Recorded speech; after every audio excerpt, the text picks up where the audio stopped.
Alright, it says we are officially live, so let's give it just a second to load. Alright, guys, welcome back to the brand new episode of Galaxy of Film Live this week, and I'm, of course, your host, Max. This week we got Dakari stepping in the co-host role. How are you doing, man? I'm good. I can't complain. Just getting through my first quarter of grad school, almost to the end. Mm-hmm.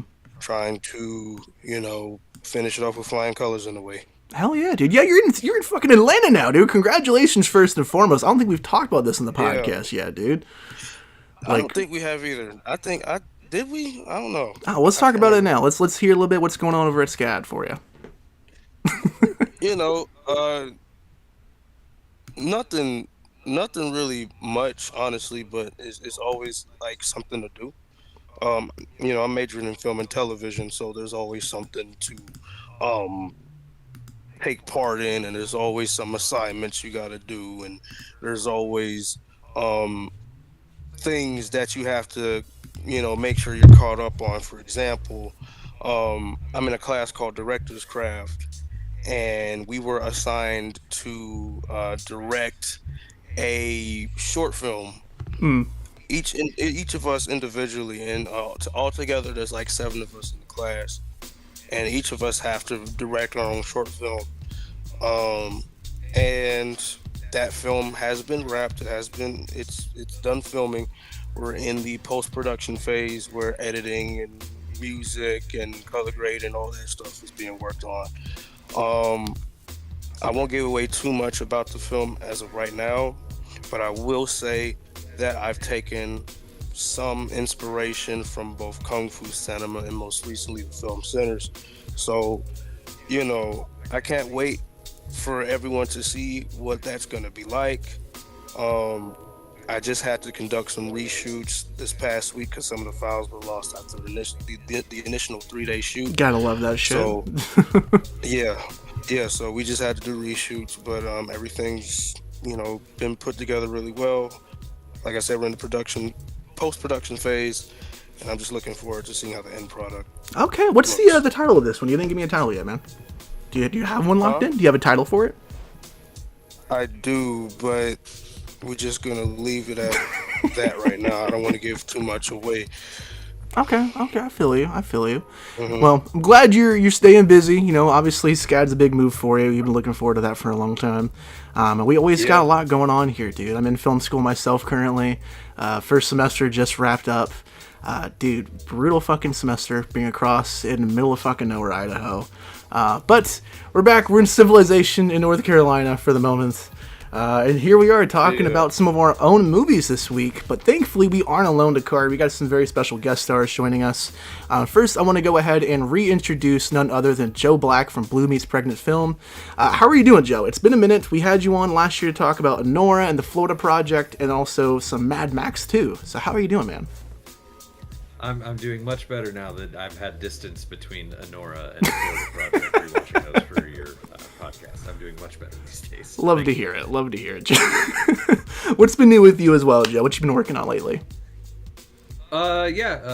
We recently we partnered with Anchor Bay Media, and they're going to be releasing a few movies from our back catalog. I've written and directed now 16 features, and as of now, we've only ever even tried to get two of them distributed. And Anchor Bay is picking up two of our back catalog. They're picking up a western we did in 2014 called Hate Horses. It's like a musical western. Okay. And then they're picking up a backstage drama about a punk band that we made in 2012 called the Yellow Bellies. And they're also picking up our newest film, the one we just completed at the end of last summer, called I Don't Know, which, and theoretically, these are all going to be getting theatrical releases here in the second half of the year and the beginning of next year. So we're looking forward to that. I'm currently putting together the media for them now, and then I've got another feature that we're hoping to have them produce for us. Actually, a third in our Natasha Hall series, Okay. Okay. which is a film called She's So Hot. Mm-hmm. It's like a noir, almost like a paperback kind of noir. Like, I don't want to call it Pulp Fiction, but you Yeah. get the idea, I suppose. I gotcha. Okay. It is not inspired by Pulp Fiction, for the record. Just throwing that out there. But yeah, so we just finished all the pitch deck for that now, so we're gonna start getting our investment and hopefully shoot that in the fall. Hell yeah, dude! Congratulations. I'm glad to hear about more stuff going on with I Don't Know. We've had you on the show, like I mentioned, a couple times last year, and we were talking a bit about I Don't Know, but we haven't had you on for like an in-depth discussion about it yet. But dude, I still stand by this. I fucking love that movie to death. Like it made my top 10 list last year. Truly, yeah. I don't know if you even watched the episode. I was ranting about it during our live top 10 of 2024 thing. No, I didn't. I mean, now I'm gonna. I appreciate that. Yeah, that was we were supposed to do a film last year called Best Cult Ever. And then one of my collaborators, one of my key collaborators, a very close friend of mine, Ron Thompson, he died while we were in pre-production. And it was one of those, I couldn't wrap my head around making that without him, but I still had the window and the money. Like I had the window and everybody available to make a movie. And so I kind of wrote something that was, a meditation on that. Yeah, we were all pretty happy with how that turned out. It's not my favorite of my movies, personally. My brother described it as like somebody took, one of your scripts and somebody else directed it, which, it's also my best movie, so I don't know what that says about me. Like, that's the first one that my brother's like, I don't know if that feels like you, man. But yeah, and it's hopefully my send-off as an actor as well, because the whole point is to get out of the phase where I have to be in them. So it was... Sure.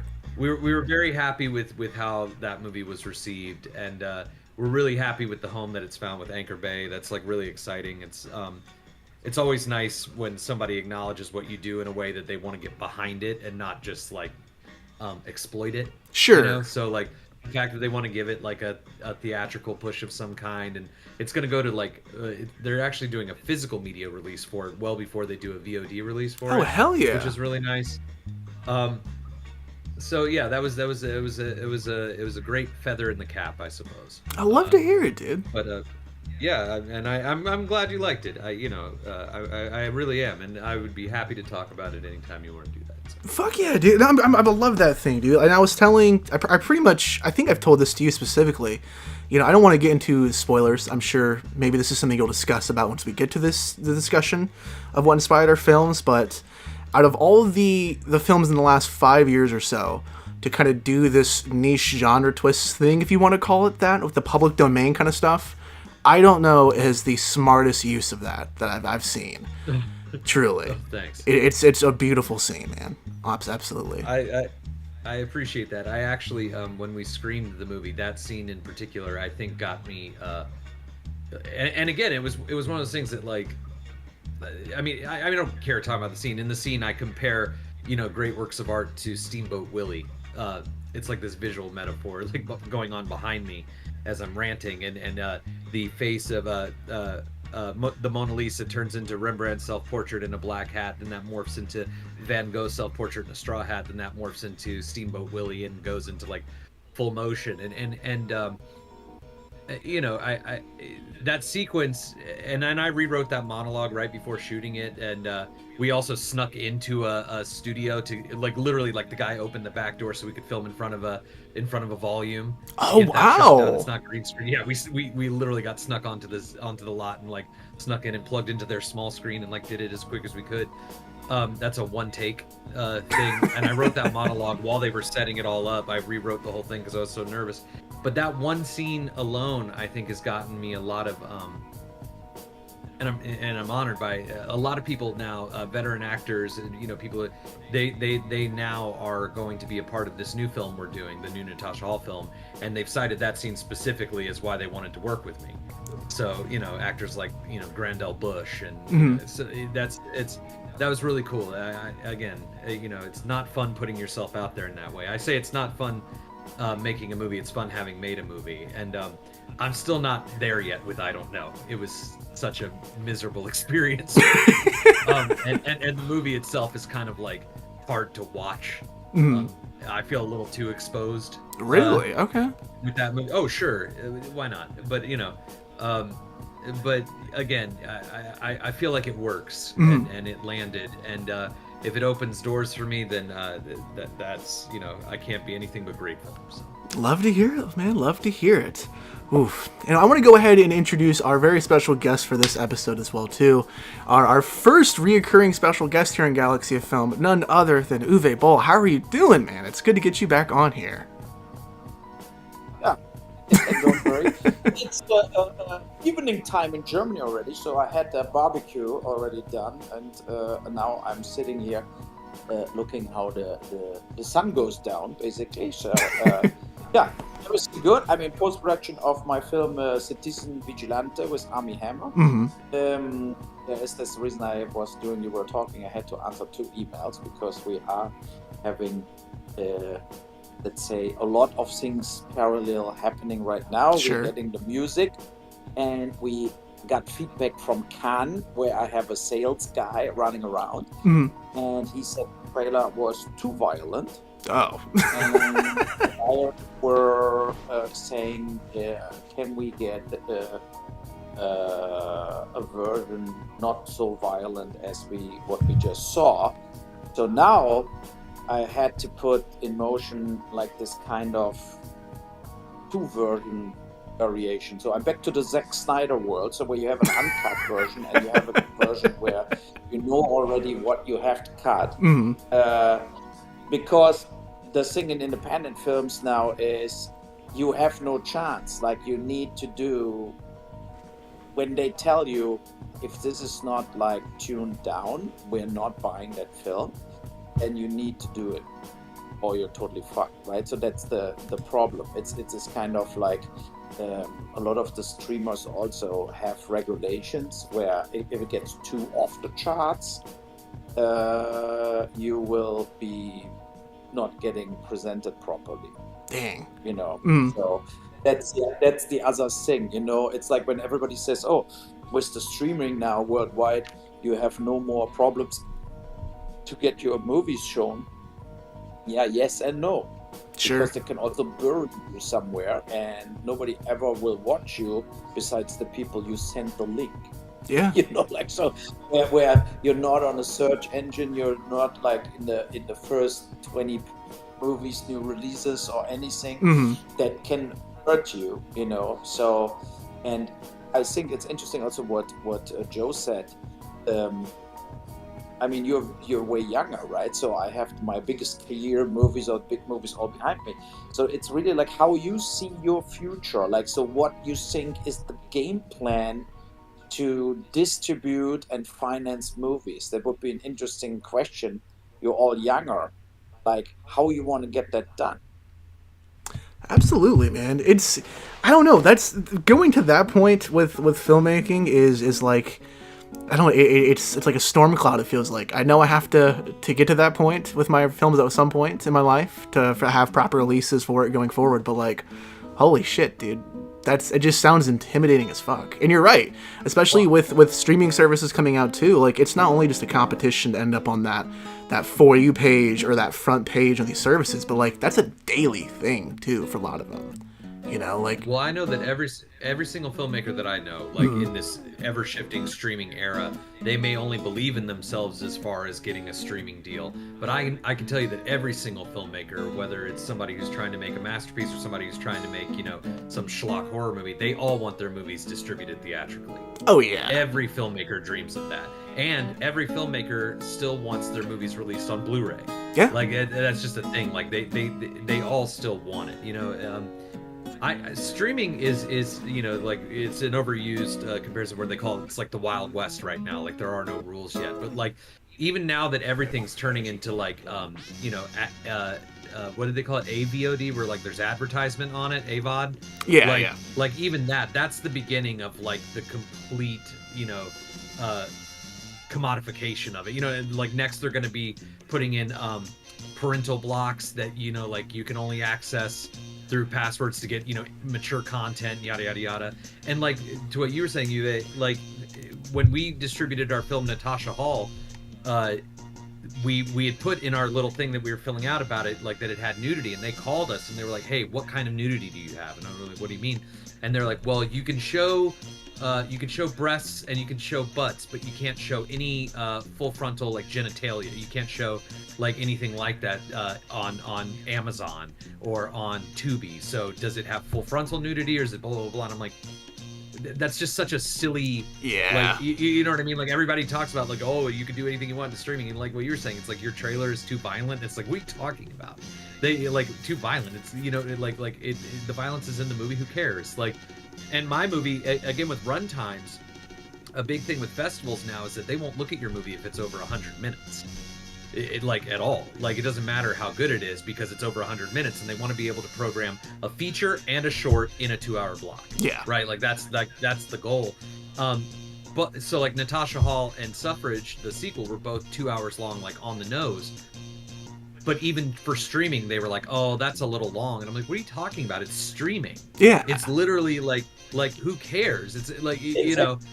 Yeah, but that again, like it's about to like flatten out soon. And I've also seen a resurgence recently in people wanting to engage with physical media, at least, if not theaters themselves. It's all making, like, I just got hired in 2025 by 2 different companies to author Blu-rays for them. You know, which is like that's like an absurd thought that people are like hiring people still to author Blu-rays. Yeah. You know, but it's because it's making a comeback, because I think people are a little overwhelmed by too much choice. I actually think that within the next 5 years, streaming, social media, all this kind of stuff is actually going to be outdated. Like it's all going to be MySpace. I think that the generation that's actually now coming up, the generation behind Gen Z, they have now seen the shitty, overbearing, annoying side of all of this too much choice, and they don't want that. They like, you know what I mean? They want some kind of moderation, some kind of curation, some kind of, for lack of a better word, gatekeeping to what they're going to engage with. What I felt was interesting last week, I read that interview with the Shia LaBeouf film from David Mamet. I mean, you have a very well-known director, writer. That movie is only available on his website. Really? So they totally were disappointed. Yeah, because Shia LaBeouf kind of got canceled too, right? So now, you know, so now they said, no, fuck you all. We're not even putting it on Prime for some 2 cents on the view. We're not putting it on YouTube where you get like 8 cents per view, because it's all bullshit. How many views you need to recoup money? So they made a website for the movie. I don't know the title of the movie, but it's a website, and then you have to pay like $4.99 or $5.99. You have to buy it. When you watch it, you have to pay it. And they said, we don't care. If you don't buy it, you don't buy it. But I mean, in a way, that's a harsh decision to say we're not going on Apple. We're not going, because of course you can load up your movies everywhere. Mm-hmm. But with the iPod, as you say, that's the second window, right? So it means like first you have to try that people pay for your movie, and then if that doesn't work, then you put it out. You come through a streamer where it's subscription, or you go on AVOD. So, and what Amazon, for example, did is some people getting way more money per view as the masses. So if you put your movie on Prime, they give you maybe 2 cents per view, right? But if you are like, whatever, MGM puts a movie up on Prime, they're getting like 14 cents. Mm. And so it's also what I criticize in that whole streaming world the whole time, and I do this loud, basically. I really tell to everybody, to the streamers in their face, I said, you guys, you destroy the independent film world. Yeah. Because what's happening is you greenlight for $200 million total bullshit movies with The Rock, right? And then you buy an independent movie for $20,000. That is what Netflix is doing, right? So they give you like not even 10 cents on the dollar. If you make your movie and they acquire it from you, they don't pay you fair money. They lowball you and you're dead, basically, right? So for Rampage, I got $75,000 from Netflix for like 2 years license.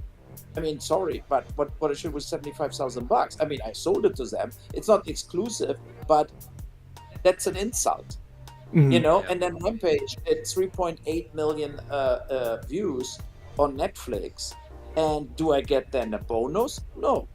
Like, oh, it performed well, thanks, bye, right? So, and other people who have like the whatever Prince Harry or whatever fucking assholes, they're getting like tons and tons of money, getting like $100 million production deals, and they're getting like, and everybody who works on their shows gets flooded with money, and that's the world we're living in. So the streamers indirectly, we have no more blockbuster video, we have almost no DVD and Blu-rays anymore. So they destroyed the film industry as we know it. You know, like most of my films in the old days, like In the Name of the King with Jason Statham, made $40 million at Blockbuster and in DVD and Blu-ray sales. Damn. Right? House of the Dead did $28 million in the US only on video rental and sales. That's the reason I still can make movies. That was the time where I made real money. So, and the thing is, of course, you still didn't get like so much money over a shaft over, but the reality is that now where you don't have all that money, where it's just like, as you said, if you're at Blockbuster, you walked through the aisle, or when Best Buy and so on still were selling DVDs, you walked through the aisle, you picked some stuff you never heard about, and like, oh, Right. great, I will watch that. It's over. Because they feature in their top 10 list on their like the Amazon or Netflix and so on. They feature only their own productions.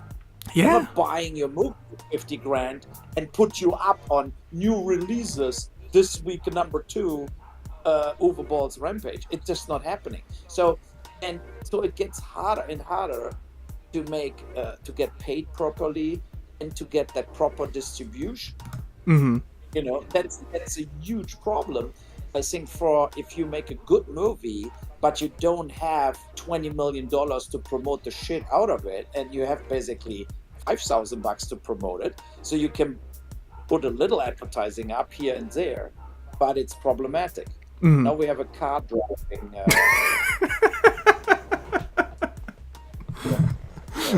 That's too funny.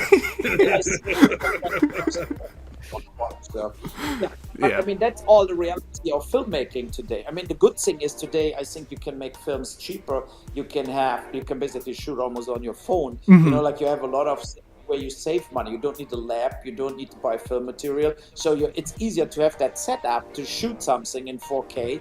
And, you know, but it's very tough when it comes to now getting any talent like actors, because they're getting a lot of bookings through TV shows and films. Every actor now plays TV and film.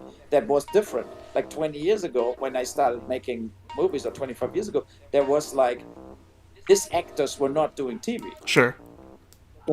You could not get Jason Statham, Ben Kingsley, at that point Christian Slater, Ray Liotta, all that people. They were only looking for movies. Mhm. They didn't want it to be in TV series. Then the streaming came and Blockbuster closed down. Like you can say 2016, 2017, everything broke apart.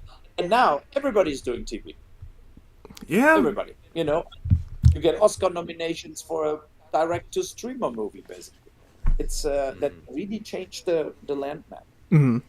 I hear you. It's real. I don't want to, Dakari, and you know where I'm going with this one real quick.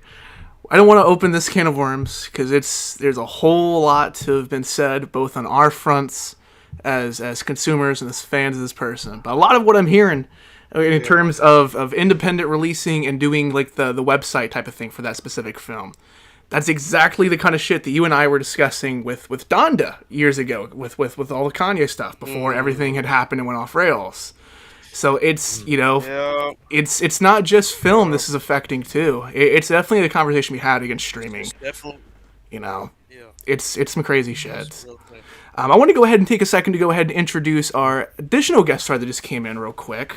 I believe, is she ready? There we go. We do have Gracie from Opal 99 here. How you doing, Gracie? There. Oh, we cannot hear you for some reason, homegirl. But you know what? I'm assuming you're doing well. Yeah, that is good enough for us. All right, as you're about to say real quick, Joe. I was gonna say that Harmony Korine just did that too. Oh yeah, you're right. With his newest movie, I had to buy it exclusively on his website, and he kind of brilliantly too on his for his new release. He actually released two versions of it. Oh, really? Each at like $15. So I bought one version, and then I had David Rosen, our Yeah. podcast buddy, David Rosen. I had him buy the other version, Okay. and we did a podcast where we compared both versions, which is brilliant on his part. Yeah, Baby Invasion is what it's called. To be fair, though, I don't think that Invasion. anybody. Yeah, I don't think that anybody would have picked that movie up in any way, shape, or form. Unlike the David Mamet Shia LaBeouf movie, which I'm sure people would have loved to have picked up and exploited. I don't think anybody would see any benefit of picking up Baby Invasion outside of Die Hard, Harmony Korine. So. Oh, You know? goodness.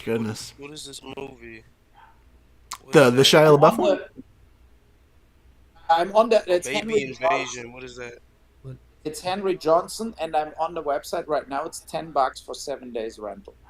For There's Baby no, Invasion? no other option. It's no other option. It's like you have to pay $10, PayPal, boom, done. And Wow. I think that if you think about it, Mm-hmm. that could be the way to go, because here you would get $10. End of the story, right? It's you and the customer, and it's not like 3 cents per view on Amazon Prime or 8 cents per view on like YouTube. Mm-hmm. I mean, think about it, 8 cents. I mean, millions and millions of people must watch your film that you make any money. And You get it's 4 cents on Tubi for every hour that you're streamed. So, like, Yeah. honestly, for your movie to make a dollar, your movie has to be you have to stream for what, 25 hours? Oh my Which, if you got a gosh. 2-hour movie, that's 12 and a half times.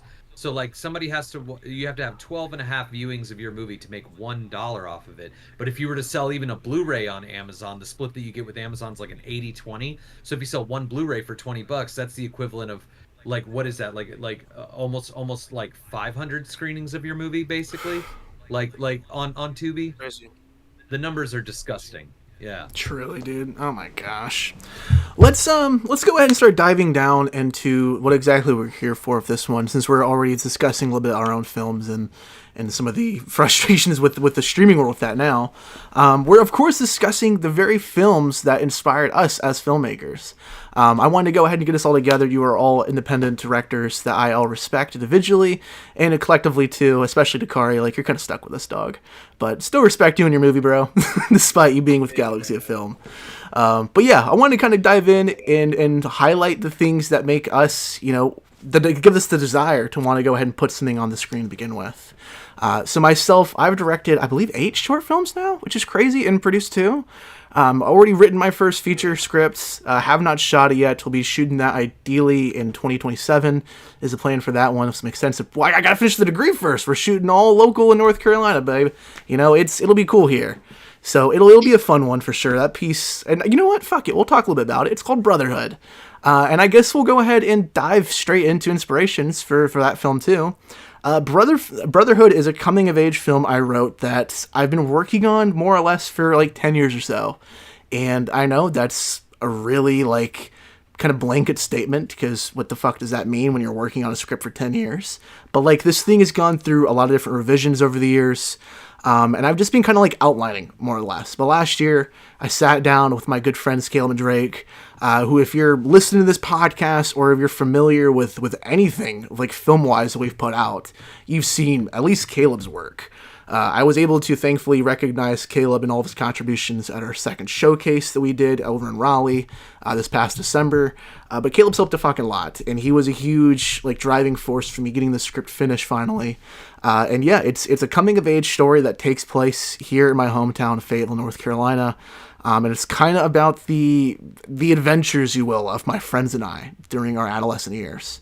But yeah, a big inspiration for me with this one is Stand By Me. I like to pitch it as Stand By Me, but formatted like Clerks. So I plan on doing kind of like a storybook element with it, where you know how Clerks has almost like a DVD chapter kind of layout as each scene is just labeled individually of its black and white title card. We're doing something like that, but I want it to be instead of over like one consecutive day, as like it's all these things that happen or have on this day. It's over a summer or a year or two. The time part is irrelevant for the story.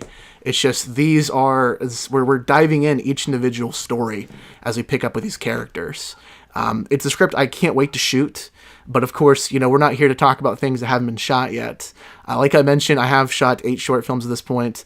My very first being a little film called Ken Dog, which is really weird to kind of like put on my roster because like as I respect my own work and I love that film for what it is, you know, it was a little happy accident.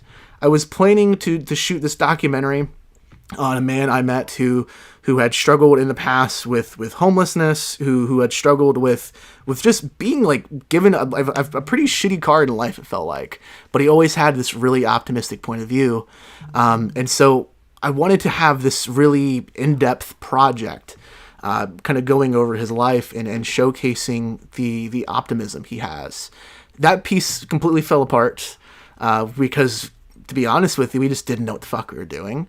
And I didn't really have a direct, clear guidelines on anything. Like I didn't have my own personal direction. So when I pieced that film together in post to kind of do like this grindhouse kind of trailer style, if you will, my main inspiration was odd enough Hobo with a Shotgun. Because if you know anything about that movie, of course it was pitched as a trailer, got the budget, then to go be a short, and then afterwards, when that did well, it went ahead and turned into a full feature. So I try to have it like the mindset of this, so like, okay, like, you know, maybe one day Ken Dog will return in some way, shape, or form. And still, as 3 years removed from that film now, that is still a possibility one day, you know? But like, in the editing room, I'm like, maybe we'll see Ken Dog again, but at this point in time, this needs to be the piece for me to sell this if I were to ever try making this again. If I need to justify for myself to make a film like this piece, this trailer, should be what I look back on and decide, hey, I want to finish this. And so I kind of just went with that and used the best footage I had available, because all of it was test footage. Matter of fact, when everything did kind of fall apart, it was because my relationship with Ken Dog like just completely dissolved like overnight. Like didn't hear from him, blocked on Facebook for I don't know how long, maybe almost a year. And it happened to be like the week that I invested in and got the cinema camera, the Blackmagic. So beforehand, we were just shooting on this, I don't have it here with me next to me, this shitty little like vlogging YouTube channel camera, a Canon GX or a G7X, you know, a little power shot. And I shot all the test footage on that and on my iPhone. And then just kind of had to piece it together. I know that sounds corny and as primitive as possible, but like truly having just the Hobo with a Shotgun like as my light at the end of the tunnel, if you will, was what kept me going with Ken Dog. Joe, you mentioned you've worked on 16 features of your own at this point. What are a couple of the inspirations that you've had for any of those? Pick any of the films out of a bag, if you will. Oh gosh, yeah. I mean, they're like, yeah. It's funny, like, you know, they actually taught us in film school, like when you're making a movie, when you've got the green light and you hire a DP, sit down with your DP and discuss all the films that that are inspiring this movie that you can get a blah blah blah. I'm like, you're teaching us to like make our movie derivative. Like you're teaching us to like go say we need to do this, like what they did here, we should do that. So that always kind of bugged me. Mm-hmm. And for a while I was like militant about like I'm not going to directly reference anything. Like I'm not, you know, whatever.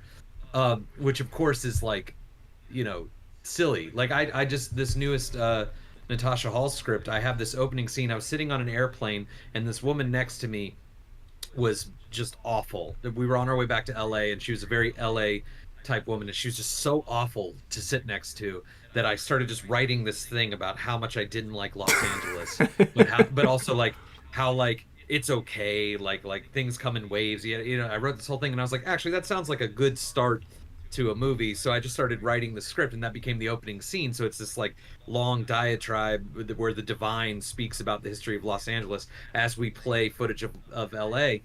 And when I gave the script to a bunch of people months later, they're all like, "Oh, I get it, like the opening to Manhattan," but like and I was like, "Oh, sure," like they know that I'm a Woody Allen fanatic, and they're right. They have to be right. You know what I mean? It wasn't like I like intentionally. It's like I'm gonna do the opening of Manhattan, but I'm gonna invert it and yada yada yada. No, like it just Manhattan, is a huge. Woody Allen is a huge, deal. Yeah. In my cinematic upbringing. So I have a few movies that like every movie I do, I think has the DNA of it.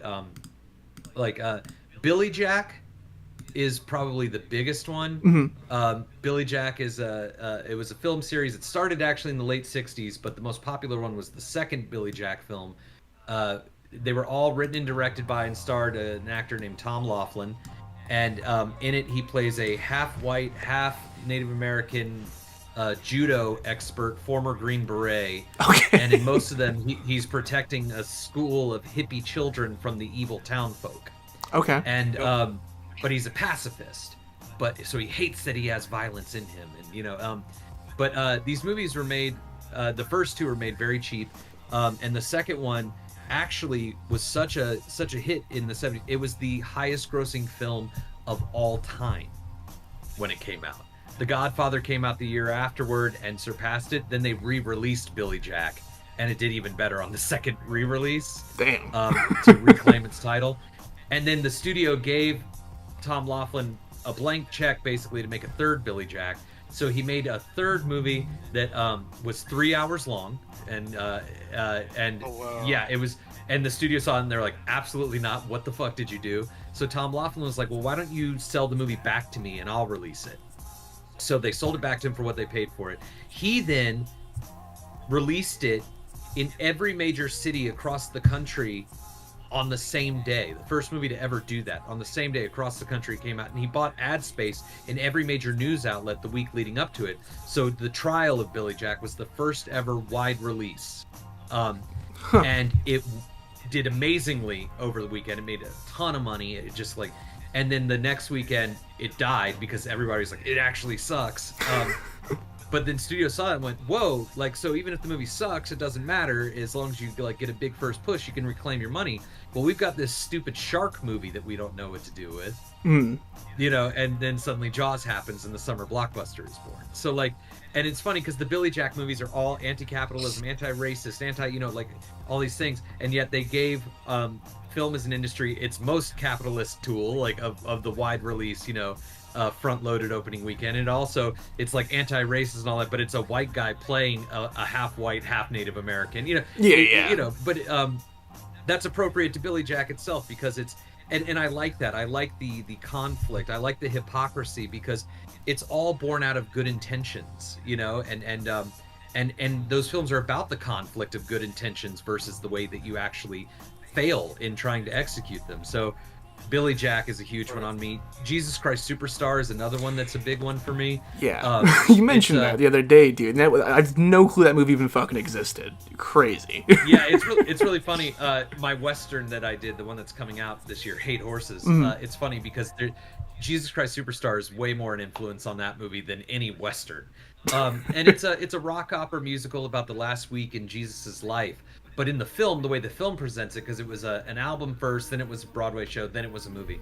The way that the film presents it is a school bus full of college students show up at like ancient Israeli ruins, and they get dressed up in costumes in the overture, and they are recreating the last week of Jesus's life. And the idea is that these are college kids who are questioning the idea of religion and God and Christianity for the first time in their lives. And this is their way of tackling how they feel about it or what they think about it by actually trying to experience it for themselves, which is something that I think is missing from a lot of theological and socio-political conversations anymore, is that they've all been intellectualized. You know what I mean? It's everybody's idea or what they think versus I like the openness of these college kids going to experience it. And the music itself is of the time, and it's rock and roll, and it's, and it's about pop culture of the late 60s, early 70s. So both of those are like two of the biggest mainstays. And you've got, I'd say if we were going to do just a quick, because I don't want to take up too much time, Blues Brothers. Oh yeah. The pacing, the tone, the look, the feel of the Blues Brothers. Like, one of the best things about the Blues Brothers is that you hear about it. If you've never seen it, you hear about it, and everybody talks about it's one of the greatest comedies of all time. And then a lot of people, I find, when they watch it, they're like, well, it's not that funny. But then they don't forget about it. Mm-hmm. And then the next time they watch it, it's like the funniest thing they've ever seen. And it's because they're not, it's a very sincere movie. Like, these guys actually are pretty fucking cool. Mm. You know what I mean? Like, they're fucking weird, but they're really cool. And that's what makes it so funny, is that these guys are just being that fucking cool all the time. Not even trying. They just are, you know? And there's also like a laid back quality where the movie's not rushing to get to anything, any plot point, any joke, any whatever. That movie is just existing. Truly. Which I think is really rad. And then you've got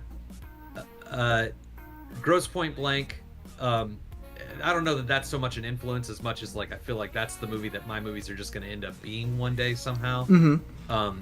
John, the way that script is written is so brilliant, because it's about what's on everyone's minds as they're going through this absurd story about it. If you haven't seen it, it's about a hitman who goes back to his 10-year high school reunion. Oh, and okay. Tries to reconnect with the girl that he left at prom. He left her on prom night, his high school sweetheart. And but it's an existential crisis wrapped up in a Elmore Leonard genre piece. Okay. And lastly, the last 10 years, Inherent Vice, Paul Thomas Anderson's Inherent Vice.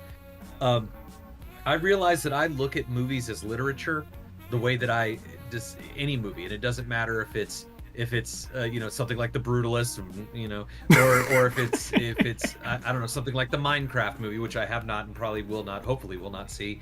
Like, it's all literature to me. It's all and I think that Inherent Vice is the closest that a filmmaker has gotten to creating literature in film form. A lot of people try it. Like, I know that, like, what's his name, Alan Rudolph tried it with, like, Breakfast of Champions, and even recently Noah Baumbach tried it with White Noise, and I like all these movies, but there's something about Inherent Vice where the emotional connectivity that you have to the movie is the driving force behind every sentiment, behind every idea, behind, you know what I mean?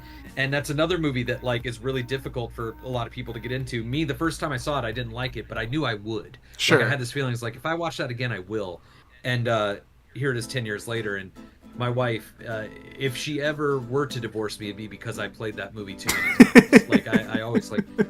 So, I think those are, like, kind of like the 5 core influences, if you will. Yeah, and I mean, you see a lot of that, especially in the last few. Tellers and Natasha Hall, and in I Don't Know, they all have, like, in I Don't Know, to put a cap on it, no pun intended, well, the pun comes later. My hat that my character wears in the movie is a combination of my heroes. It's a fedora like the Blues Brothers, but it's purple, which is my favorite color. It's got the feathers like Robin Hood, who's my, like, true literary hero, but it also has the bead pattern of the Billy Jack's signature hat. So it's like all 3 in one. I love that shit, dude. I need to check out, basically. So if you have any questions, I mean, I only want to, because I cannot, I have to have other things to do too. So one note about Blues Brothers, where you say it's not funny. I love Blues Brothers also. Oh yeah, so good. It's not comedy like Airplane or Naked Gun or something. It's a great action movie also at the same time, right? So, and it's actually long for a comedy too, and I agree that it's just a great story, and these 2 guys are just the coolest fuckers ever. They are, dude. Turned into this cult movie too, and I agree. It's also a film what you watch various times, and it gets not boring at all. You know, it's interesting that you have this. And Jesus Christ Superstar, for example, of course, I grew up with that. You know, like there was you remember Hair from Milos Forman, like the other musical, you know, about the Vietnam War. It was the same kind of age of films coming out. I mean, the 80s, 90s were the strong 2 decades of filmmaking, what I personally feel, where you had from The Godfather to Apocalypse Now and Deer Hunter and all that films, they had really something to say. That was when we talked about the Oscars in the beginning of the podcast. I think that shows a huge difference to the last 7, 8 years of what was running through the system. I think they um, indirectly, when I made movies like Darfur or whatever, Rampage, I'm trying at least to be similar to that 90s movies or whatever, where you go really existentialistic into something. You're not like tell the side story, you tell the core. Sure. So and I tried that. Of course, I didn't succeed like the all-time classics, but I think that is also something what went a little away, because a lot of filmmakers, I think they more trying to talk in miracles to us, and you have to figure out like, okay, what the fuck is that guy actually meaning? Like what is that story or what he wants to tell us. And when I did Assault on Wall Street, that was based on the 2008 bailouts. 5,000 Americans did suicide because the bank folded on them. So normally you could sue the bankers for murder, for like you drove them into suicide.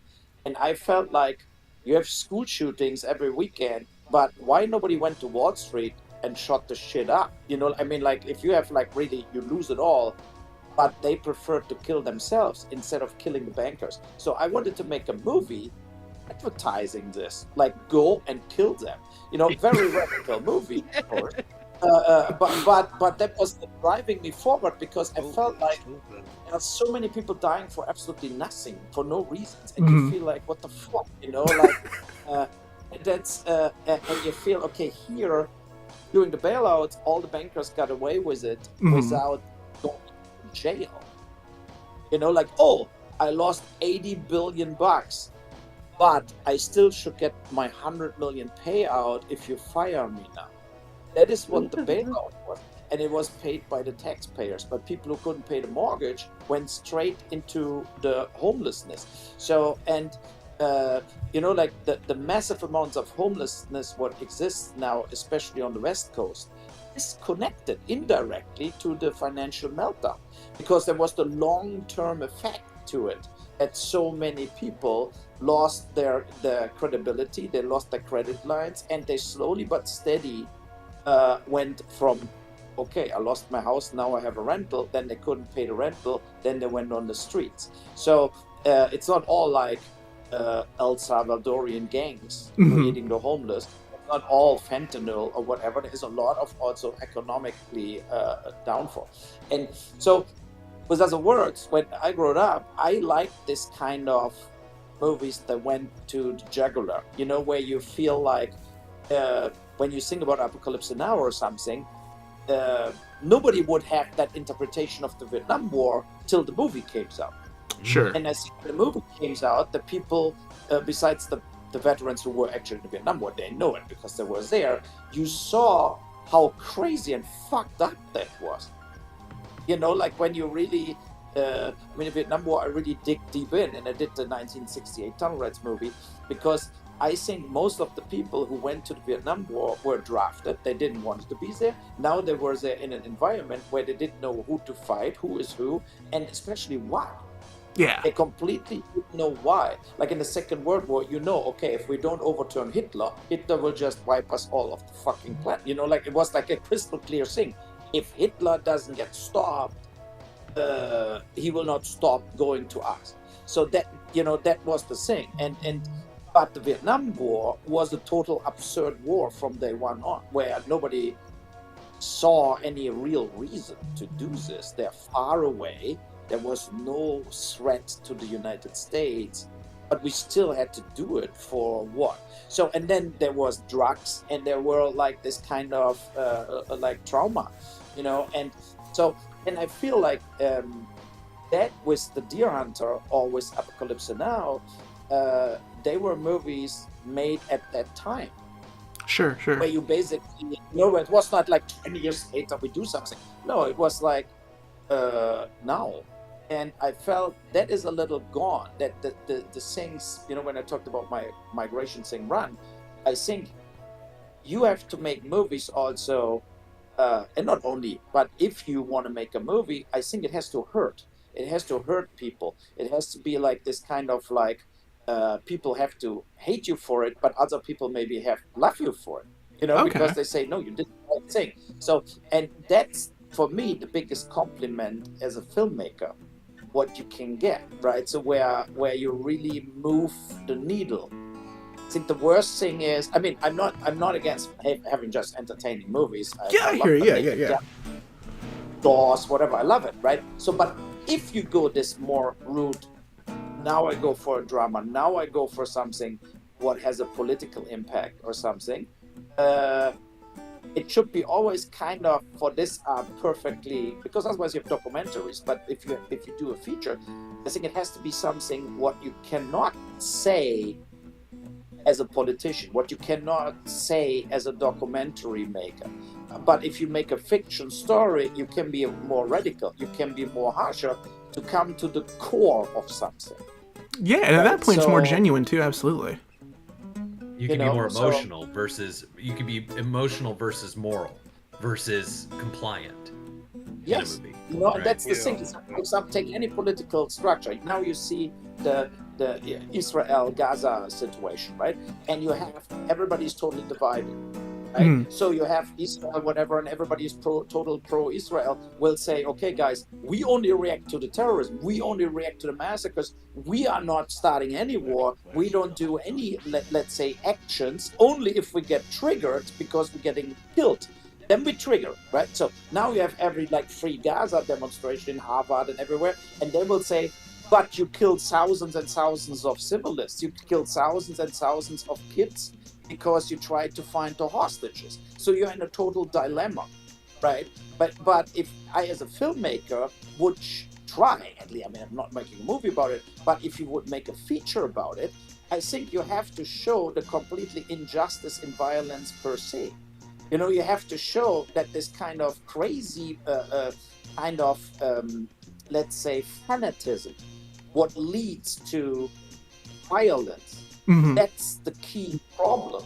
Sure. And Yeah. that's the problem in most of the conflicts on the planet, that you get so fanatic about it that you drive out your own moral sense. Because I think you're not like, if you have the Russians to Ukraine, if you have the Hamas, whatever, they also were at one point as different. They were at one point not violent. They were at one point, they got all radicalized from all sides, left and right, whatever, right? So you get examples for everything.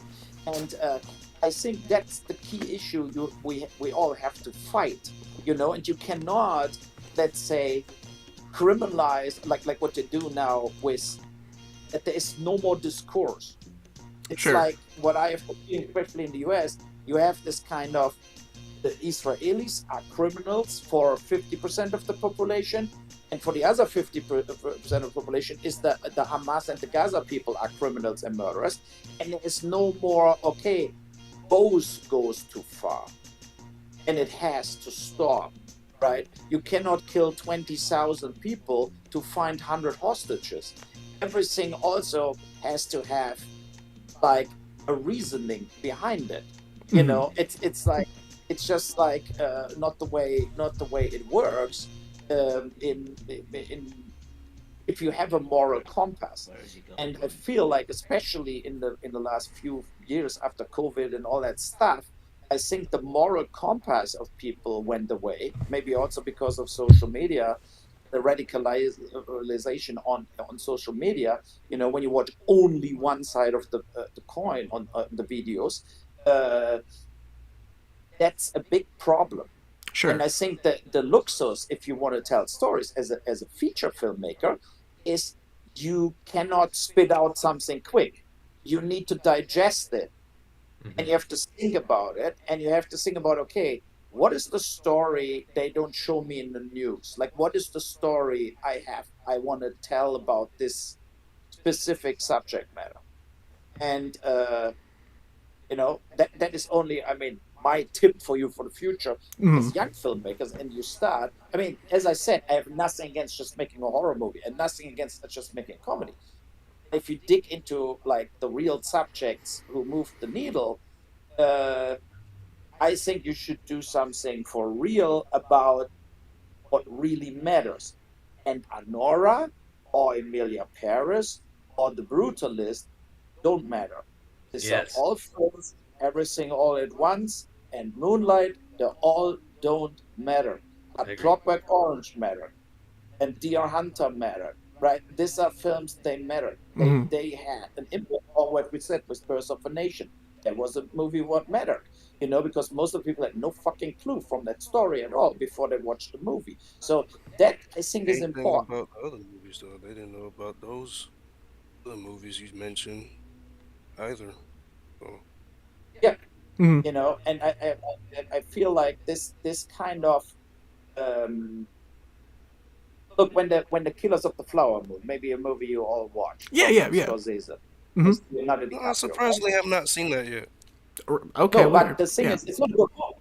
It's not a good movie, and I think Scorsese would made a totally different movie 25 years ago, where he was gritty, where he did Raging Bull and this kind of movies, right? So that I think the Killers of the Flower Moon was a great subject matter to make a movie, but not that movie because they killed the natives. They did that in Canada with the smallpox. They did that in America with giving them diseases. They didn't have a vaccine against it. They reacted deadly to it. Also, the natives reacted deadly to alcohol. They couldn't digest it properly, right? For them, it was like, for us, fentanyl, basically, like, Hmm. so. And I think if you would make that movie right, you would put Robert De Niro in the middle as super greedy fucking asshole who kills everybody, who blocks his quest to own the land, to take the land away from them.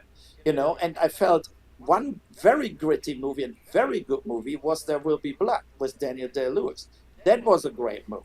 Hmm. Where you showed the greed, like this ruthless greed. And I loved that Daniel Day-Lewis played that guy without any sympathy. You could not have any fucking sympathy for that guy, right? Because he even used his adopted son as a tool, basically, and gave a shit about him. That was a great movie. That was a great movie. So, and I feel like um, when we talk about the distribution models, whatever, I think the chance to stay out, like like to create a revenue also for movies, or to create an audience, is you have to be a little more edgy and a little more, like, you cannot be mainstream. You cannot be like doing a mainstream independent movie what is just the same like the major movies in cheaper. Sure, sure. Hmm. Because then you're not winning. Like, you're not winning to do Sinners now again in cheap with no stars, right? So it doesn't help. It's like, that's the thing. I think to copy movies in just with not so much money and with cheaper actors will not make you famous or make you a big director. I think it makes you famous, or a bigger or more commercial also, if you go a route what people like, what David Lynch did in the beginning, or David Cronenberg did in the beginning. They put their mark out, like Tarantino and so on, right? Reservoir Dogs was a very cheap movie, but it was very violent, it was very edgy, and it was told different. That made the careers of these guys, like, that was mostly, they did the best movies kind of earlier on in their career, because they know, I have to go radical. Robert Rodriguez with El Mariachi, right? Stuff like this. So they did this kind of, they came into it, I think, in the right way, and then they smoothed down and got very mainstream, very star Mm. driven, $1 million budgets. So yeah, that's my 5 cents to it. No, beautifully put. Absolutely, I agree with most of what you're saying here. Yeah, it's It sounds to me interesting. like he's. Well, I'm sorry. It Go- just sounds more to me like you're talking about like one of the problems becomes like compliance when like Mm. filmmakers are trying to be compliant, and with the corporatization of movie studios, which has now led to big tech companies running movie studios, running the industry, that it's all about compliance. It's all about conformity. It's all and so even radical things. Like like I'll use like I'll actually, you brought up Sinners, which is a great example because I feel like Ryan Coogler. I remember when I saw Fruitvale Station back in 2013 when it came out, which was his independent film, and it was supposed to be this hard hitting. And I remember watching, going like, well, it's not saying anything that the mainstream doesn't already agree with. that like black people are in more threat from police violence and things like it felt very safe. It felt like a safe movie pretending it was saying something edgy, but it's something we already agree on. And I feel similarly about Sinners. And I'm not talking to the quality of these movies necessarily, but like Sinners, everything that it's talking about, whether it's appropriation, racism, whatever, it's all stuff that everybody already kind of agrees with on a consensus. There's a consensus, rather, that like these topics are the safe way to discuss these things. And it I sounds to mean, not me, exactly. well, I mean, Not not. most people in this country especially agree that appropriation is not a good thing and that the KKK are not a good thing. Like you know what I mean, and that black culture needing to remain black culture is a good thing. Like that, like to hold on to their culture instead of being whitewashed. I mean, that's pretty that's pretty much the consensus. I hear and you and saying. and so they're not really like pushing the envelope like what you're saying. You're talking about people who come in and radically shake the very idea of how of consensus, that like blow consensus out the water. And what's so funny is that I think a big problem with it is accessibility. That like the fact that we don't have to put on our shoes and go to a theater to go experience something like Apocalypse Now, the fact that everything we consume is like in the comfort of our own home. I think that makes big tech and big corporations and studios afraid of things that push the envelope in any way, because they want to keep us at home, So they're just trying to keep us like we feel edgy because Sinners, has the vampire element and it feels big and epic and 2 hours long. Again, I'm not talking to the quality of the movie, but like it's not actually pushing an envelope. It's just doing like the naughty version of what we already all agree with. I hear you. That's a good perspective, I think, actually. To be honest with you, the way you word it like Get your that. standpoint on it. I Yeah, again, definitely get your standpoint.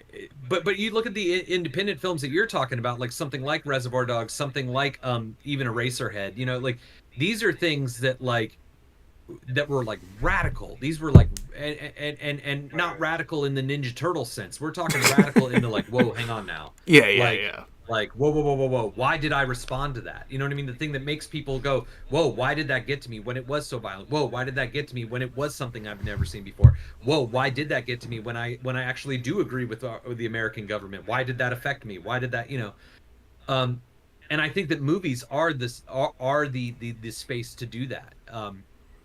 It can be just a genre thing like Reservoir Dogs, but it can be also a political thing like Natural Born Killers from Oliver Stone, right? What was also a crazy ride where you watch it and you think, what the fuck is going on here, right? So, but it was also, of course, political, totally incorrect, but it was a great parody on the media industry at that point.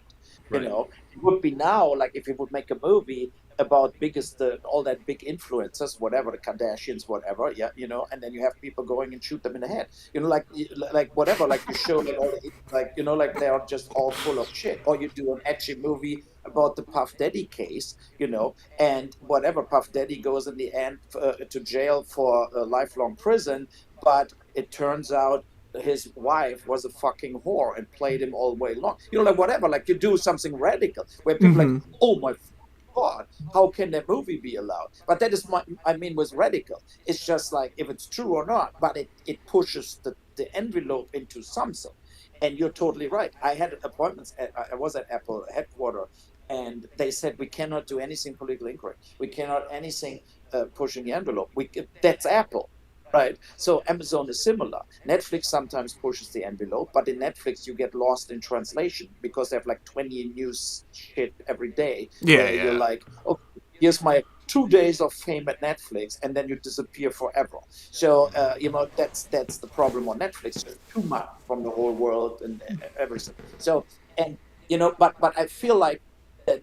I mean, I'm not doing the Puff Daddy movie, but what the reality is, you have to just think about it, like twist and turn it, like where you point out also this kind of, as I said, with Israel or Gaza, whatever, hurt both, right? So try to make both sides looking bad, try Yeah. to, don't do like, oh, that great guy here, and then you make a portray about that one guy who's a hero. No, like think about the whole overall political landscape and the subject matters, and then like toward like the absurdity of it. I wrote a lot of Postal too, but it never got filmed. But I had the whole Navy SEALs operation killing Osama bin Laden was my opening of the whole Postal 2 movie, and that they couldn't find the fucking like key. Like, so you have the whole thing with the Apache helicopters, and that the one helicopter crashed down because they were too stupid to land, right? So, and I would look, the Navy SEALs would look completely like fucking retarded, and then they couldn't get into the house because they forgot to bring like that door breakers. What you need for the SWAT team, they break the door, so you couldn't break it. So they were flying all the way back, and then Obama was in the Oval Office watching it, and he's like, "What the fuck? What the fuck?" And he's like, "We need a camouflage to get into the house." So they get redressed from Navy SEAL shit into Uber Eats drivers and deliver. Ring the doorbell, and actually Osama bin Laden, everybody open, and they bring the pizzas in, and and then it turned out that Osama bin Laden is actually a great guy who are having postal honest. And the whole point is not there anymore to kill him, especially because he proved that he didn't order September 11th attack. So it was absolutely fucking insane. And I think it would be an absolute blast. Oh yeah. And as I said, it never got made, but it would be an absolute for the audience. Yeah. It would totally work. The audience would laugh their asses off. Well, when you were talking about earlier about how like without exposure to this kind of thing, people end up killing themselves or whatever. Like if they're not like admitting to like the anger and violence that's in them. I was actually just watching The Living Daylights, the fucking James Bond movie, and I forgot the whole third act of that movie. It's the best one in my opinion, and I forgot that in the whole third act of that movie, he teams up with the Mujahideen. Who, like, oh my gosh, they're his allies at the end of the Living Daylights. Like he teams up with them to stop the evil U.S. government, and then they become Al Qaeda in real life. You know what I mean? Because like they're unheard, and they're you know what I mean. Like it's kind of all to what you're talking about. You're talking about like repression, like how conformity and consensus leads you to repress who you actually are until you actually do turn violent. So to be able to address these things head on, like what you're talking about, a lot of the films that you're talking about, Uwe. It seems like a response to this like phony consensus, polite compliance that we operate under anymore because we're all filming ourselves all the time and putting ourselves online. We have to pretend to comply. I'm glad that you're making a movie where the Navy SEALs dressed as pizza people find out that Osama bin Laden is actually a pretty cool dude. Like that's fucking genius. You haven't watched it yet, Max, but Suffrage, my last movie, Natasha Hall movie. It's about Election Day in 2024. We shot it in 2023. And on Election Day, in the middle of the movie, all of a sudden there's a scene where every single parking enforcement officer is murdered at the exact same time by a terrorist group called the Radical Abstract Movement. So it's this whole sequence where it dropped in the middle of the movie, suddenly just a bunch of parking enforcement officers. They're like my grandmother with a shotgun on the back of a motorcycle blows off this guy's dick, and like one guy gets his face bashed into it. Like it's just this whole sequence of like murdering them. And the idea is that like we're sitting here divided by like all the top button topics that politics want to keep us focused on, when really like a real way they keep us oppressed is like a fucking parking ticket. Are you kidding me? Like get the fuck out of my face. I have to pay $80 because I needed to go to the grocery store and this was the closest spot I could park. Fuck you. But that's kind of to what you're talking about. Like I love that. I need to watch more of his movies at this point. Like this, dude. I didn't get that from Blood Rain, and now I've become like a big UA Boll. Interesting though. It's interesting though. I kind of want to rewatch Rampage. Yeah, Rampage 1. You have to watch it. It's a good movie. So, and the funniest thing, only to finish it up, so they take Osama bin Laden in a helicopter. And you remember, there was never the dead body of Osama bin Laden, right? They said they threw it in the ocean. So I have the same scene. But they're inviting him in. They're not killing him. And say, you're a great guy. We bring you now to America. You will love it. And then in the helicopter, he slips and falls out. Oh my So, god. and disappears in the ocean. They call Obama in the Oval Office, and he said, "So, where is he?" It was an accident, right? So that's the reason the body was never found. And they said we killed him and threw him in the ocean. So, but I feel that was featured people can do. What you Sure. cannot do in a docu, in a book, in a journal, in a talk show, in a podcast, you cannot do this.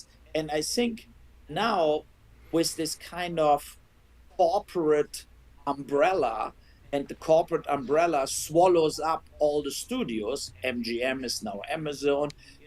Fox got swallowed up by Disney, Mm-hmm. and then Fox got wrapped up. I mean, where is 20th Century Fox? It's just like they fired everybody. And Fox was, of course, more doing adult movies as Disney. So now it gets less and less and less possibilities, Sure. and that's the problem. And that brings me back to when you have the Henry Johnson movie or whatever just on the website, maybe that's the way to go if you have a radical movie, because Sure. you can make at least clips you post where, like little clips, 20-second clips, where the people say, holy shit, I never watched something like this, I have to watch that movie, right? And then if somebody actually watches it, you get the full $10. That's an asset. So, and I really consider run my film doing the same way like Henry Johnson the movie, because I'm not willing to have 5 million views and make $5,000. Yeah. Like that's insane. That's just completely a no-go zone. Then it's better you have 5,000 people paying $10 and you have $50,000.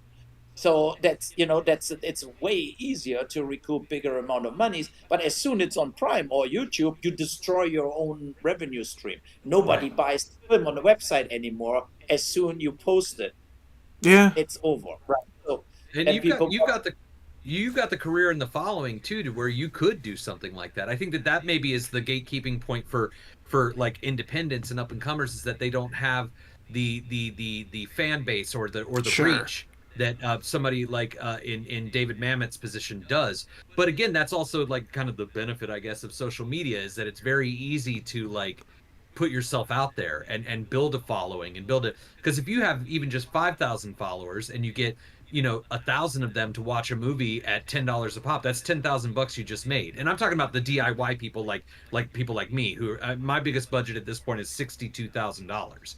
So like recouping $62,000 in the way you're talking about is attainable.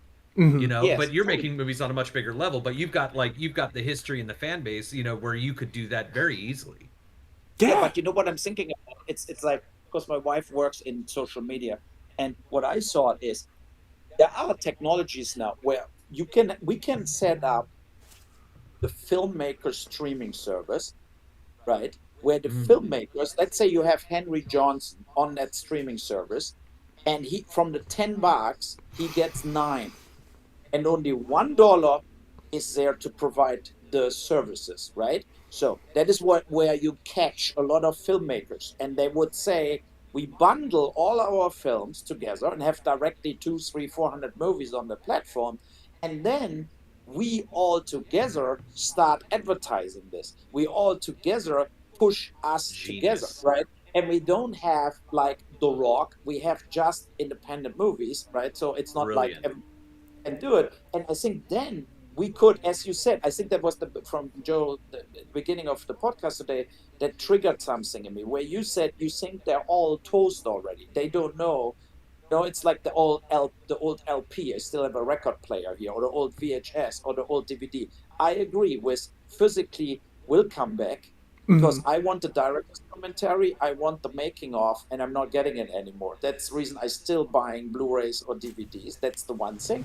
But the second thing is when you go to streaming, I think the key is that we need to like do something together. We should all stay in contact with email and think about it, how we can set that up. Like how much is the hosting?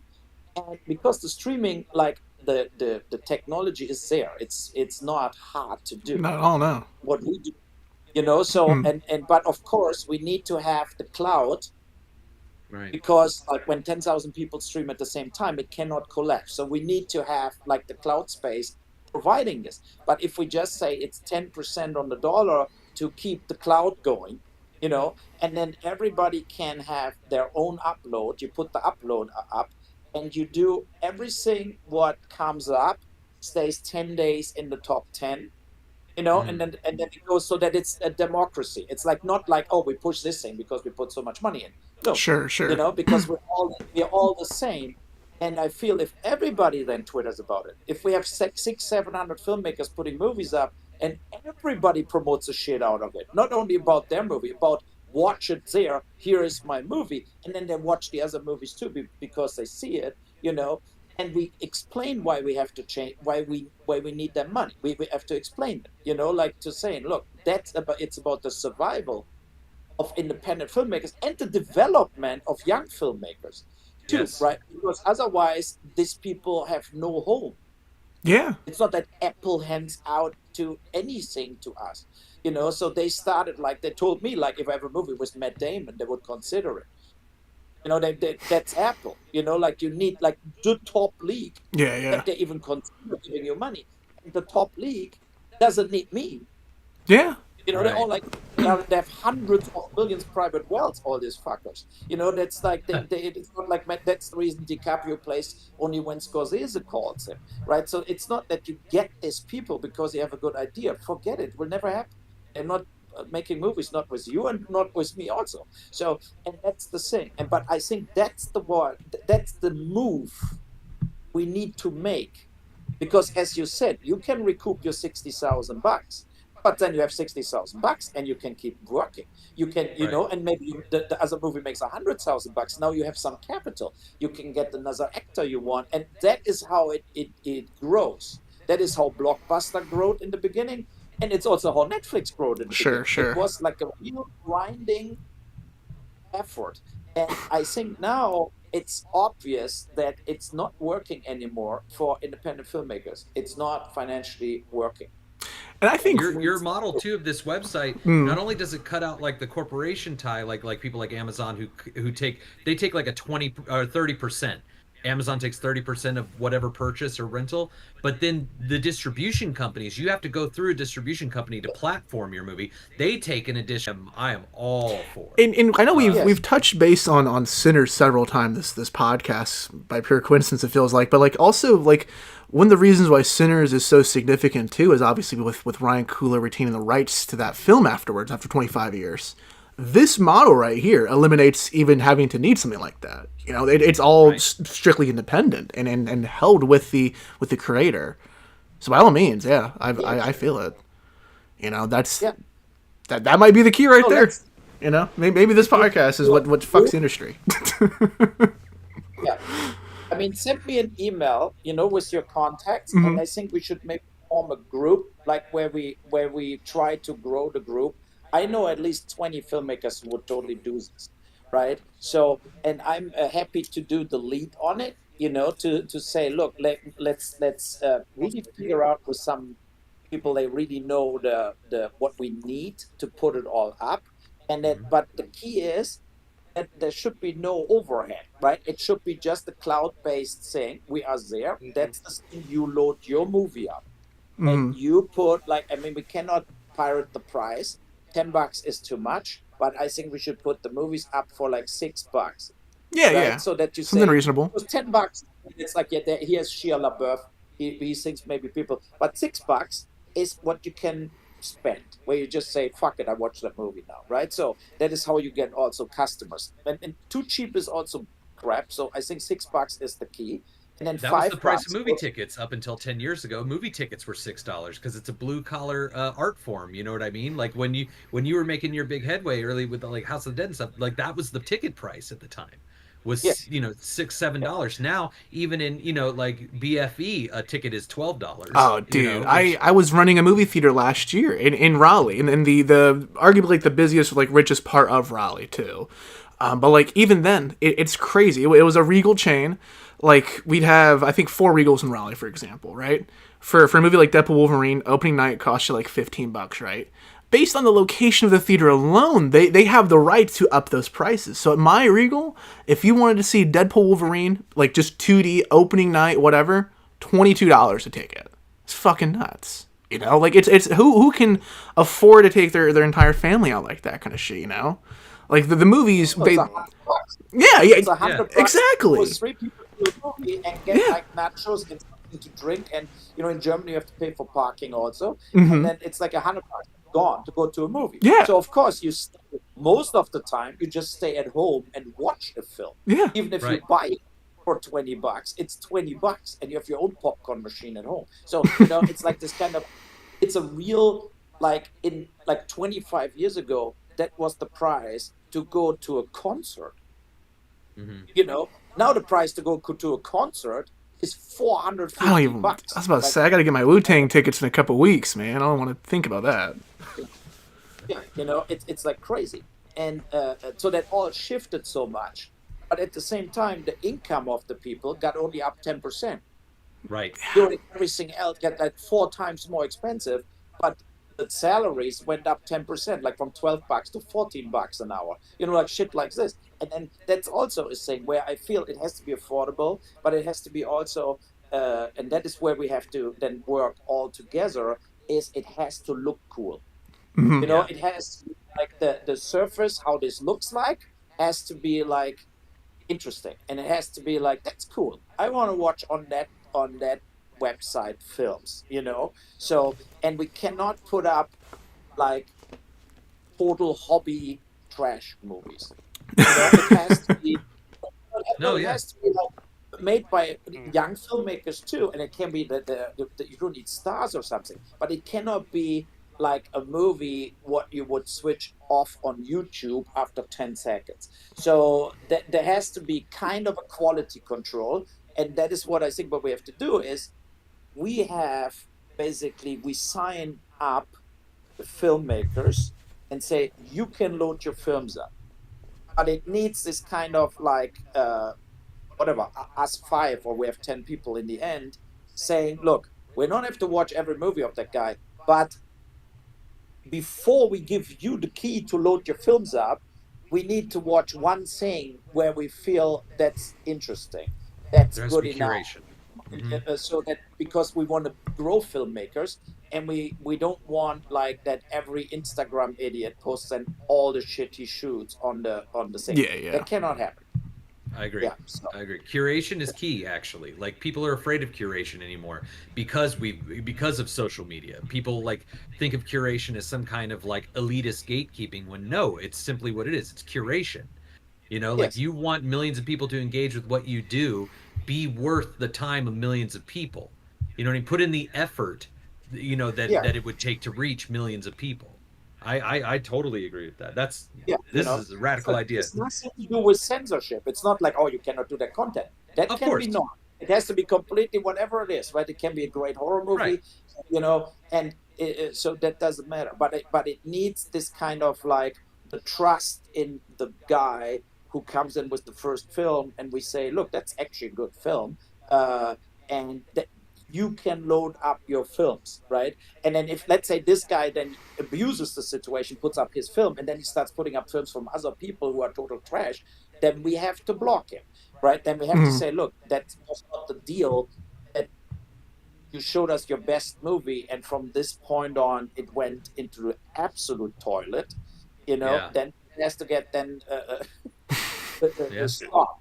So, but I think it's really the question of who you give the key to. Sure. And I think if you, but it will grow steadily, and we will get people. I bet that people like David Mamet with Henry Johnson would put his film up there too, additional to his site.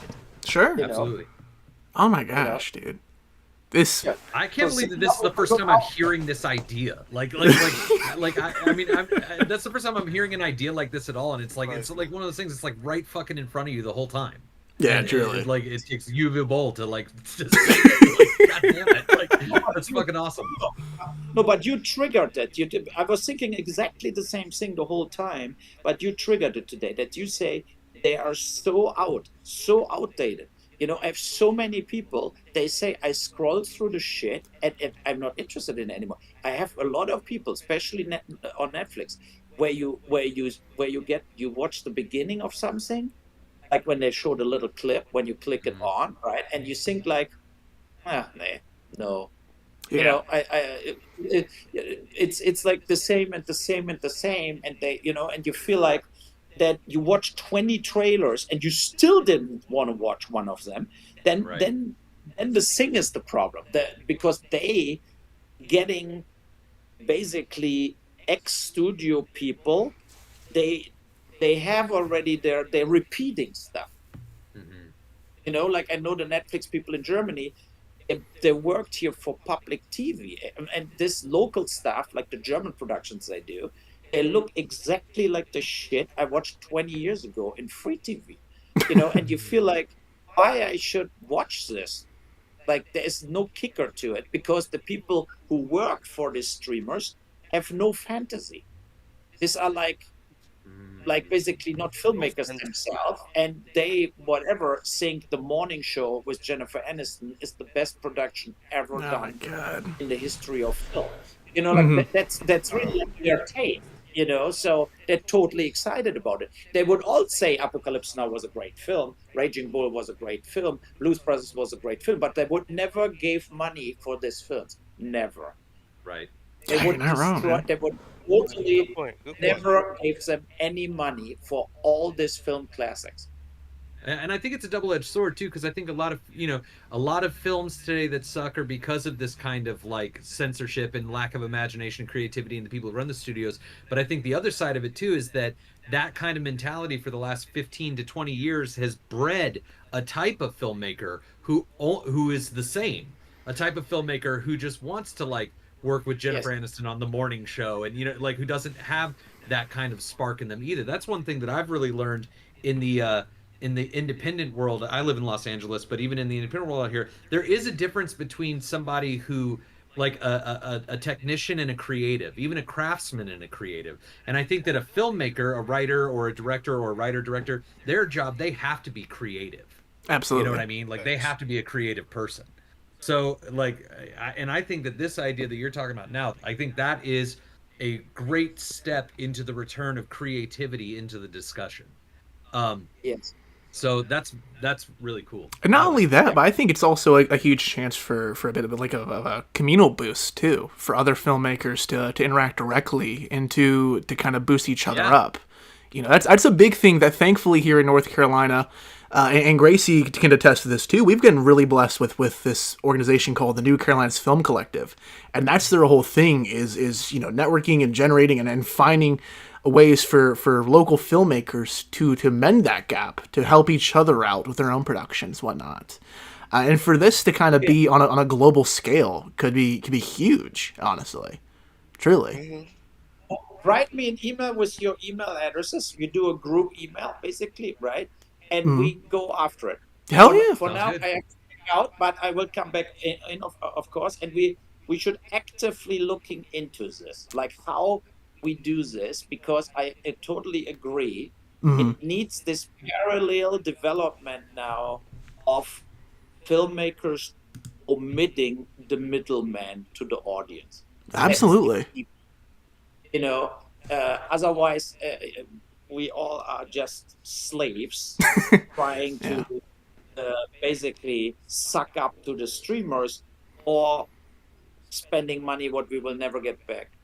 Yeah. You Yeah, know. I agree. Yeah. Okay. That's Good rough. night. Thank you so much for coming on, Uwe. It's been a pleasure. Uwe Boll, everyone. Uwe Boll. Yeah. Wow. Only the best here on Galaxy of Filmed. I was not expecting that on this fucking podcast, that's for sure. No, me neither. I appreciate his zeal. I mean, obviously, you know me enough to know that like there's certain things about what he's saying that like I agree with where the root of the idea, but like there's a lot of anger in what he does. You know what I mean? Like, and I think that anger comes from pain, and I think that pain is mistaken for weakness, and I think that that's actually and we shame the weak for some reason as like so. I think that that's where a lot of movies get it wrong. You know what I mean? I think that a lot of movies go for the jugular when really what you're trying to go for is the heart, and I know that new like Thunderbolts movie, like I think this is a great example. Did you guys see Thunderbolts? I haven't yet. I'm seeing it this week. Oh, well, then I won't say that. I'll do another one. Smoking Aces. Okay. Right? Joe Carnahan's Mhm. movie Smoking Aces. Have you guys seen that? It's been years, but yeah. Yeah. In a long time, but I definitely saw it. The premise for that movie, and it sounds like a U Boll film almost. The premise for that movie is there's a Vegas magician who was tied in with the mob, who got in some trouble with the law, so now he's going to rat on the mob. So the mob puts out $1 million hit on him, and the movie is all these different assassins, eccentric assassins, on their way to go kill this guy, and he's held up in a hotel, right, the penthouse of a hotel, and Ryan Reynolds plays like an FBI agent. Ryan Reynolds, and this is pre, Deadpool Ryan Reynolds, back when he was still acting. Ryan Reynolds, Ray Liotta, Andy Garcia, they're these FBI agents, and you watch the movie, and it has, I don't want to give it away if you haven't seen it, but it has a very bizarre ending with like a couple of twists that are just like, what the fuck? Like, not even like dramatically satisfying, just like, wait, what? And then it ends in this level of like sacrifice. This kind of like, I have to do this for the greater good, no matter what it means to me. Not even a martyrdom, because he won't be known for what he's done, this character. But then I watched the commentary, and Joe Carnahan, the whole time, all he's talking about how this movie was his response to the Iraq War. Oh. And like the lie that we were sold on to make the Iraq War happen. You know what I mean? And Carnahan knows how to satisfy those thrills, that anger, that pain. I also think Django Unchained did a good job of this. But it also knows how to honor the human spirit and to paint a picture that is much broader than the U Boll punk rock aesthetic, which I love. I love when people are angry and they do it themselves and like they vent it. I'm all for that. I love when people are that passionate. But at the same time, I think when we're talking about larger scale cinema, and I don't want to get into this, but I really thought Sinners was and I think I've seen your post that you really like Sinners, if I remember correctly. You've given it a couple of you've seen it a couple times, and I don't mean any disrespect. I actually thought that movie was like abysmal in its conception. Interesting. And specifically in relation to the progress that has been made cinematically speaking in having these kinds of discussions.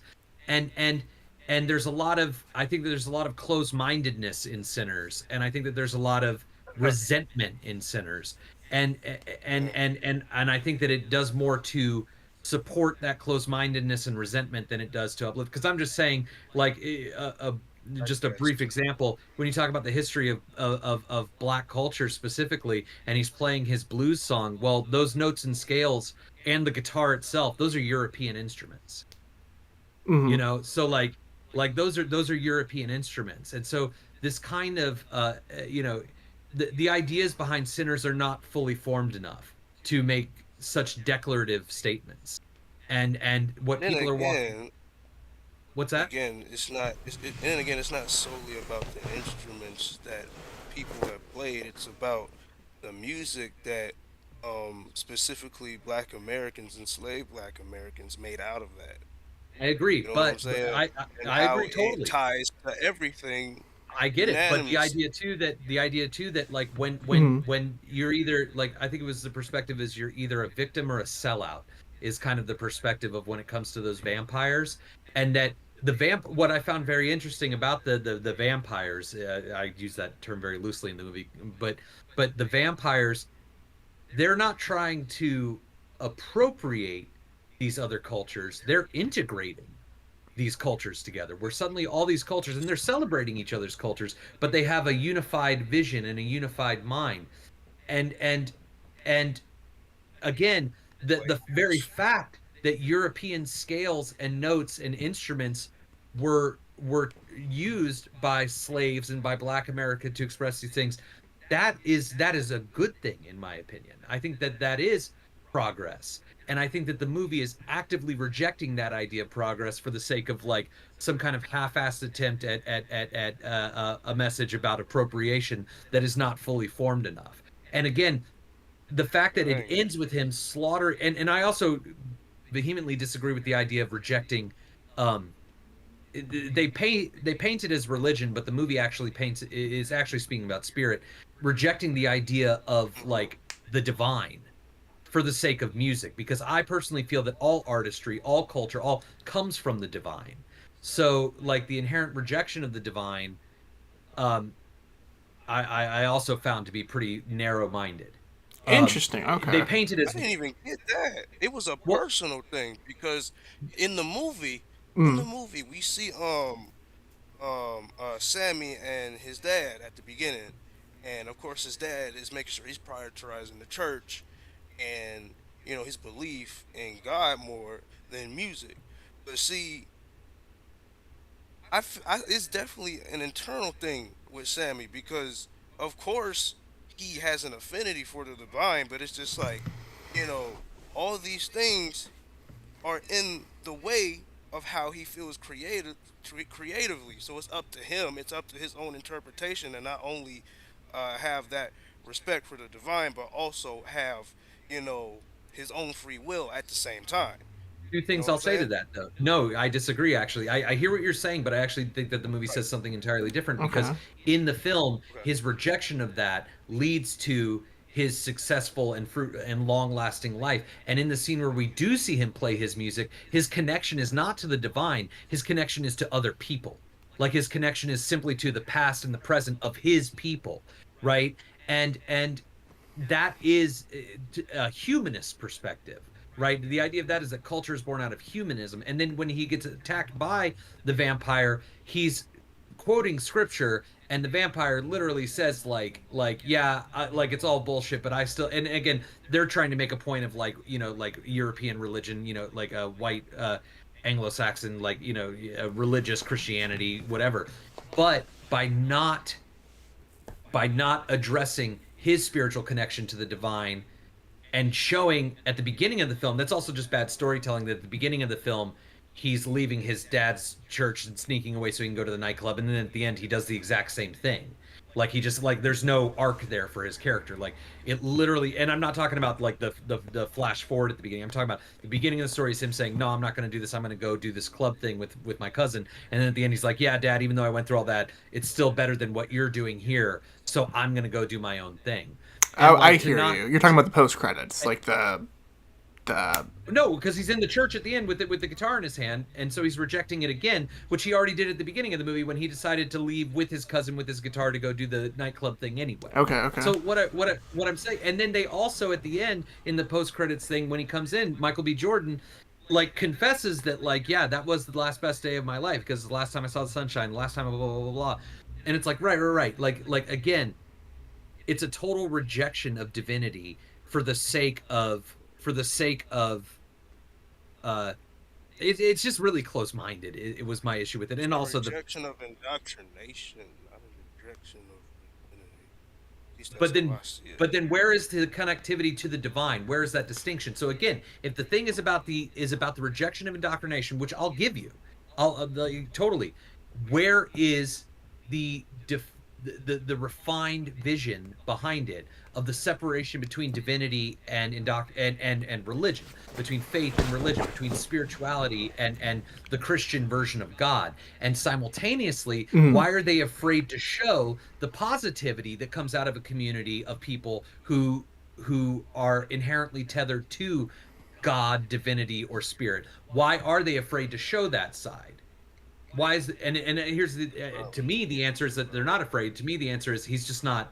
It's just not thought out well enough. It's interesting to hear Like both of that's your perspectives on this, because like the reason why I adore Sinners so much is literally like the rejection of the divine for me.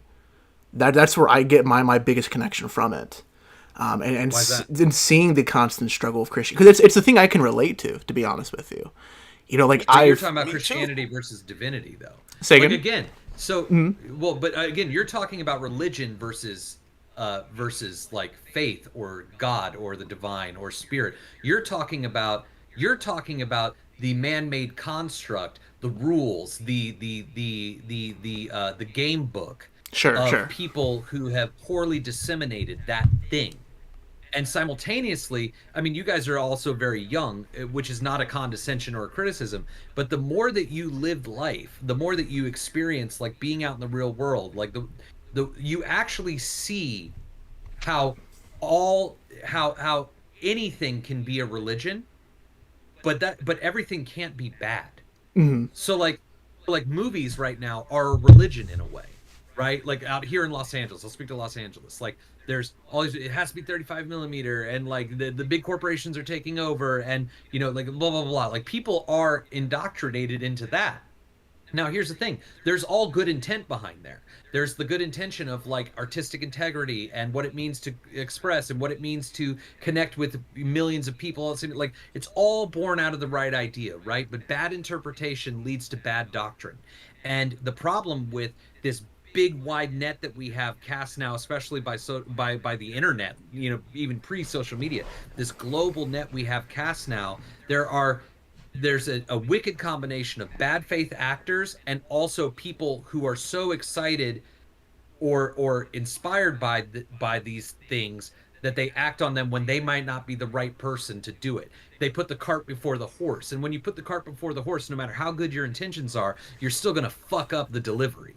Okay. You know, so so again, what you guys are talking about, I don't mean to assume what you're talking about, but what I'm hearing, what I assume you're talking about, what I hear from what you're talking about, is the thing that you relate to is that rejection of indoctrination. But no offense, we're all indoctrinated into a million things. Sure. It's just which indoctrination are we going to be a part of? And when it comes down to that, I'll quote Kanye West, and not Ye, but Kanye West. There are leaders and there are followers, and I'd rather be a dick than a swallower. So but to be that thing, to be like somebody who dares to say, I want to put my voice out there for millions of people to hear, there has to be something in there worth saying. And I think that when you have something worth saying, it's not definitive. When you have something worth saying, it's your idea. So it always has to be presented as an idea versus a definitive. Because the biggest problem with the world is that we can't differentiate between the reality and truth when it comes to art. Because like the Bible, for example, the Bible is a book. Sure. The Bible is storytelling, right? So like, and here we are, we get so caught up with people who like, you know, swear by the Bible and blah, blah, blah. They get so caught up with like what the Bible says as truth versus what the Bible is saying as truth.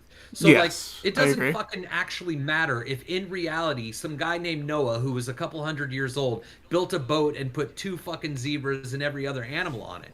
What matters is the truth of what that story is. Now, I'm not saying that didn't really happen for any religious people who are listening to this and think like, oh, that's, but I'm not saying it didn't happen. What I'm saying is that is irrelevant compared to what is in that story. Sure, right? Sure. And there's a reason why a story like that lasts thousands and thousands of years versus the kind of like bad faith and the bad faith idealism that's happening right now. That's poorly, it's built on poor foundations. You know what I mean? And that's what Boll's talking about when he was saying things like Honora won't matter, the Brutalist won't matter, the, you know, Emilia Perez. It's because all of those are bred out of a poorly thought out idea to begin with. That's full of these holes. So, you know, and again, I wouldn't have hated Sinners so much if I also didn't think it was really poorly made. Like, I know that sounds crazy because it was so well shot. Well, I also disagree with that. But again, even structurally, that mention of the kid at the beginning. What's that? Hey, that's fair. Here, that's fair. Get out of here. All I'm saying is I waited 2 hours for a vampire fight, and when I got it, it looked like something out of the Bourne Supremacy, and that really pissed me off.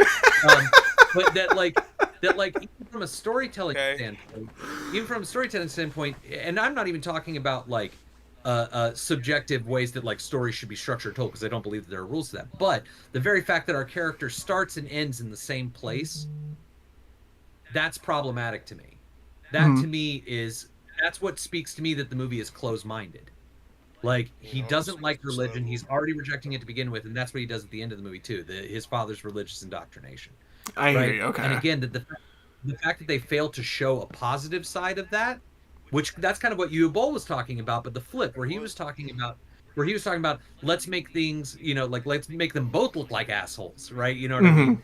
Like, well, like the flip side of that is, you know, but then in the same conversation he talks about how Osama bin Laden in his version is like a cool dude, is like a nice guy, right? So like, again, Where's that? And the reason that's not in there is because the idea behind Sinners is not fully formed enough to allow for a variable that Ryan Coogler can't control. Like, he can't control it. I would like for you to I would like to see you conduct an interview with Ryan Coogler. So you guys can really get to the root of what he's trying to say with the movie. I would really like to hear both of you guys um outlooks and opinions juxtaposed together, because I feel like y'all could bring a lot out of each other. Well, see, it's funny because he did the same thing with Fruitvale Station, like I mentioned with you, Boll. Like, and to me, Yeah, that I thing haven't that you seen Fruitvale Station though. well, that thing that you Boll was talking about, where movies today don't have that where like independent films today are like trying to be movies that the regular studios are making, only done for cheap, you know? Like, to me, that started popping up really around Little Miss Sunshine. But to me, that took full hold when Fruitvale Station came out. Because Fruitvale Station was this independent film that presented itself as like a drama that was saying what you wouldn't dare to say, that like police target black people, like, and blah, blah, blah. But in the movie, I saw the film because it looked really good. Every Ryan Coogler movie has tricked me, and Creed is, to this day, maybe the worst movie I've ever seen in my life. That's crazy, dude. Well, Get that's the another fuck combo. outta That's here, another bro. Are you combo. serious? Okay. I am so serious about Creed. I would sit through Sinners 15 times in a row before I would sit through Act one of Creed ever again. But Wow. but what he did with Okay, Fruitvale Station, okay, well, if you want, I'll say it. I'll tell you why I don't like Creed. I'll tell you. It's real Hey, easy. hey, you saying you don't like Creed is more than enough. That's another conversation for another time. Huh? Do you like Rocky? Of course I do. Why do you like Rocky? Because, okay, I get what you're saying. It's basically No. the same I love Rocky. So like that's the thing. I love Rocky. Like I love shit. I love Rocky. Yes. Well, to me, it's just that they tried to make Creed some kind of like underdog that they wanted me to root for, when really he was a millionaire with like, who got everything he wanted, who wanted to fight people, who has like this like super hot cool girlfriend, who gets his fucking shot at the champ because of like a beef he has with the champ over his girlfriend. Like, to me, that you're making that guy my fucking underdog that I'm trying to root for. No, absolutely. I definitely. I'll say this real quick. Sorry to interject, but like, Joe, I love it. Show. I love it because when you come on the podcast, you always come in here fucking swinging, dude, and you always find a way to stand on it. I love it. I love it. You come with the hottest take. I know. I love it though. I don't think it's that hot. I appreciate that. I hope you mean that like in a way that I can, like. No, nothing but positive. Yeah, that, completely positive. Yes. No. But like, here's the thing. Mm-hmm. I and you guys, like, we're filmmakers, right? It is not an audience's job to disseminate meaning or figure out or understand a body of work like Sinners, right? It's the audience's participation in this whole thing is to go and experience it, right? Mm. Like, that's their part of the equation. It's our fucking job. It's our job, the filmmakers, to fully realize these things. John Cassavetes, when he told his dad that he wanted to be an actor, his like Greek immigrant father, strict Greek, he was like afraid to tell his dad, I want to be an actor, because he was afraid his dad was going to be like, ugh, like, get a real job, like, be a constructor. His dad said to him, whoa, that's a big responsibility. That's how his dad reacted, because it is. Because I'm sorry, like this, and I'll sound like an old man, but like these generations that grew up not just with having internet accessibility, but having smartphones and having social media, the idea of putting yourself out there is just kind of common. It's kind of like a thing that you do. Sure, yeah. You know what I mean? It's how you. But, a sense of responsibility is how you actually connect with people. Mm-hmm. It's how you actually learn. It's how you actually grow and or help somebody else learn or grow. Yeah. This boilerplate exploitation, sociopathic kind of way that you just want to put yourself out there. If you don't have anything like a value to say, you're doing harm. And the way that you find value in what you're, and I think it is that black and white, truly. But the way that you find value in what you say is by caring enough to challenge yourself. Mm-hmm. Like, which So again, like, all of my problems with Creed, they don't spawn out of like I could see where an audience member would be like, oh, I love that movie, it's just like Rocky. It's like, no, it's actually not.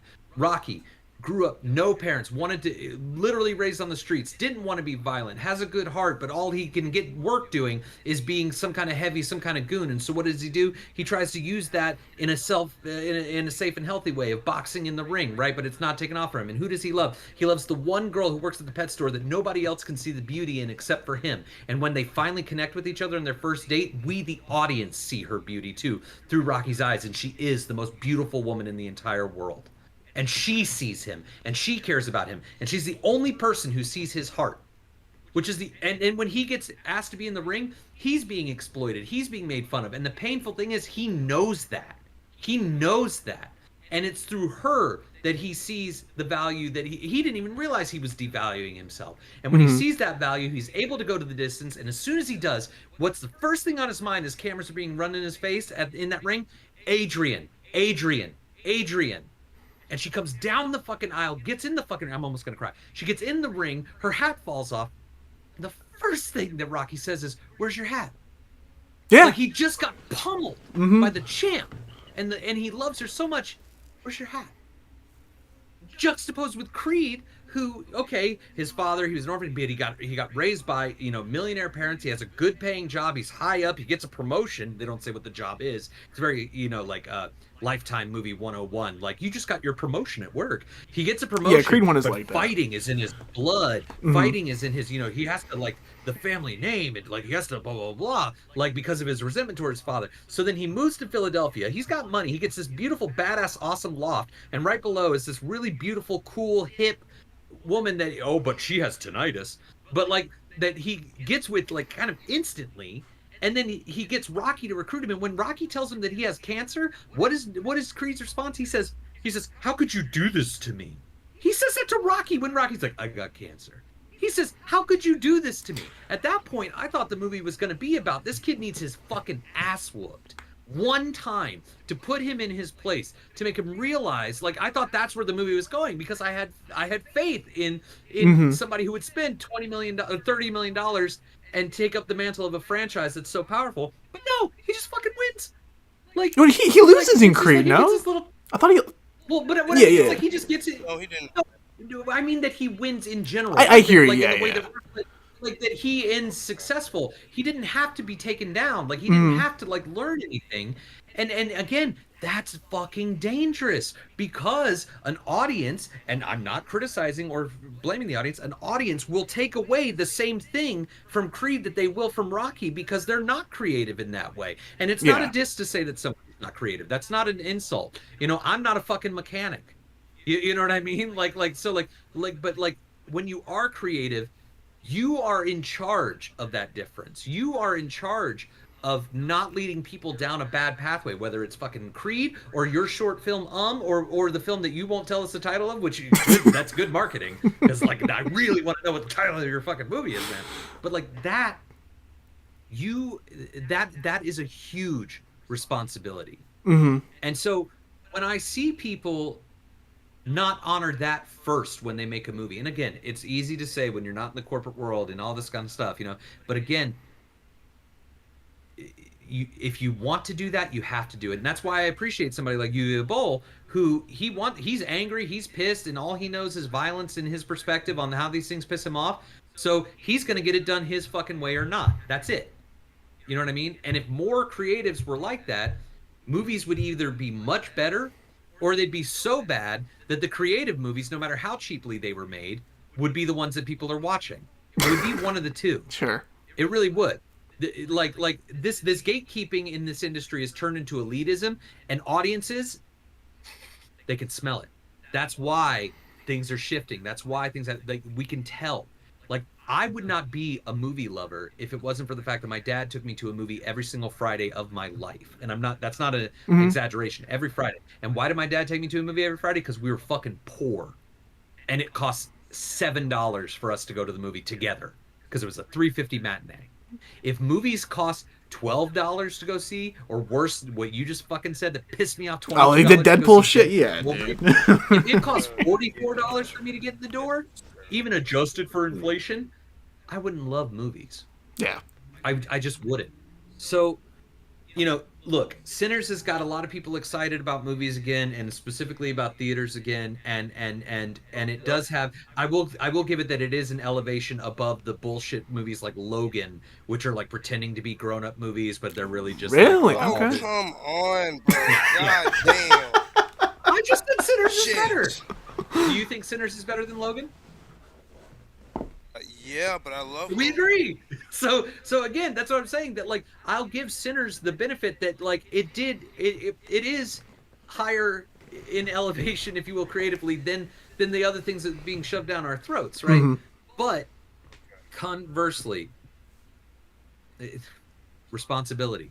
I hear you. That's why I think Django Unchained is such a masterpiece. And I know it's like again, it's so funny. Like we I have can to agree censor. with you on it. It is. It is. Yeah. I can agree with you. You noticed how at the end of the movie Sinners, when he's killing the KKK, when he's shooting them, how like the squibs are pretty small in like I guess an attempt to be realistic. But think about the power of the squibs in Django Unchained, especially the first one, when all the slaves throw off their fucking blankets and surround that guy and shoot him with his own shotgun. Like the squibs in that movie are emotional catharsis, and Yeah. Tarantino spends the whole movie lifting that Yeah. emotional catharsis, and that's how he sets up the third act twist. That's how he sets up that Samuel L. Jackson is running it, because now he gets into what does resentment and compliance actually do to us, right? Okay. Like that's what he's getting at, and that's why that movie's so fucking powerful, and in my opinion, one of the best movies of the 20th century, 21st century. Like, and I'm talking movies. So like. Again, I don't mean to condescend or anything to people who like Sinners. I don't. Barbie, a little bit different, but Sinners, no. Sinners, I get it. I get Sinners. I get it. But at the same time, like, and again, we all have different perspectives. You have a different perspective than me. Max, you have a different perspective than me. Your perspectives are valid, and I'm open to them, and I want to hear them. I want to be a part of a world where we do things like that. So I'm not sitting here saying that what I am saying is definite, is exactly how things are. But what I am saying is, when I saw Sinners, I questioned the thoughtfulness and validity of what I was seeing in every aspect. Right? Mm-hmm. I did not question that when I saw Django Unchained. You know what I'm saying? And Django Unchained is not normal. So Sure. you know what I mean? It's not like, well, the story Right. structure, blah, blah, blah. No, that's what I'm saying. And so I trust that little thing in me. And honestly, to your guys' credit, I think that thing in me comes from my relationship to God. You know what I mean? Oh, interesting. Okay. Like whatever you want to call that. Like, you know what I mean? Like whatever you want to call God. Like that's my connection to that is what drives how I see the world creatively. Right. And so again, that's why your guys' perspective and what you were saying, Ryan Coogler, I would happily sit down for a conversation with Ryan Coogler. I'd rather do it without cameras on, because I think that's, again, that's like some kind of like performative aspect. Like truly, but again, notice that like the movies that we talked about that like influence us, aside from Sinners for you, like they're all like older. They're all, you know what I mean? They're all from a time where creativity is what got people excited about. I actually want to make a T-shirt that says "Make Movies Hard Again," like, because I think that like digital film, digital projection, those were the. I think that digital film, digital projection, IMDb, and the popularization of Quentin Tarantino as a figure versus his work, those are like the four key components to why movies suck these days. Because suddenly it became cool to be a movie fan, and movies became about movies versus being about people or storytelling. IMDb made it too easy to be a fucking movie fan, because now you can be Quentin Tarantino in the palm of your hand, right? What is that? A movie about Beautiful movies. book. Oh, that's one of the best movies ever Oh, made. is it the hardcover too? I need to get a copy of that, dude. I got that too. Yeah, it's the hardcover. Yeah, it's the hardcover. I got the same one. Here's the thing about Tarantino. The reason why I think he's a brilliant artist versus like these other phonies is because his style became his perspective. Sure. He started out as all style, and now it's become his perspective. When you've got some idiot like I shouldn't have said that. When you've got some filmmaker like Wes Anderson who started out with a perspective and it became his style. That to me is the difference between art, between an artist and a craftsman. And to me, art is divine and craft is human. Interesting. So, Okay. So, you know, and creatively, I'm only interested in artists. Yeah. Even if I disagree with them, like Uwe Boll's like anger. You know, I'm all for his artistry. So I'm sorry. You guys are so cool. That's just very respectable. That's very respectable because at the end of the day, you know, you may have differing opinions than we do when it comes to certain movies and certain projects, but we all are looking for the same thing, and that's art. You know what I'm saying? I respect that. No, yeah, absolutely, dude. What's your favorite Like, Star Wars Even movie? go ahead. New Hope. New Hope. Okay. Yeah, Interesting. What about New you, Hope's man? my favorite. For me, it's Empire and Revenge of the Sith. They're neck and neck, dude. Like, Okay. you know, in terms of the love of movie making, I love all the miniatures. I love the matte paintings in Empire, but nostalgia is always Revenge of the Sith. Sure. Have you guys seen that version of the prequels where it's all three of them cut together in a non-linear form, made black and white, dubbed in Japanese? No, I've seen the Chinese bootlegs, that which are great. And they change all the dialogue. They change all the, so they took all three, cut them together non-linear, made it black and white, dubbed it in Japanese, and changed everything that's being said essentially. But telling like a similar story, you know what I mean? It's the story of the prequels told like a Japanese samurai film, and it's really fucking cool. You can find it online. It's pretty easy. It's pretty easy to find online. I might even have a Dropbox link I think I can send you. Just send me your email. It's cool. My favorite movie of Star Wars by far, and I'm very curious to see what is The Last Jedi. Oh, I fucking hate Last Jedi, It's a dude. great fucking movie. I fucking hate That's Last a great Jedi. fucking Cool. movie. It's a great fucking movie. I This is love The great. Last Jedi. That's a great movie. I think Last Great Jedi is a good movie. I think it's an awful Star Wars movie. Yeah, but so what? That's interesting. I mean, but here's the thing. So after Force Awakens, I was never going to see a Star Wars movie ever again.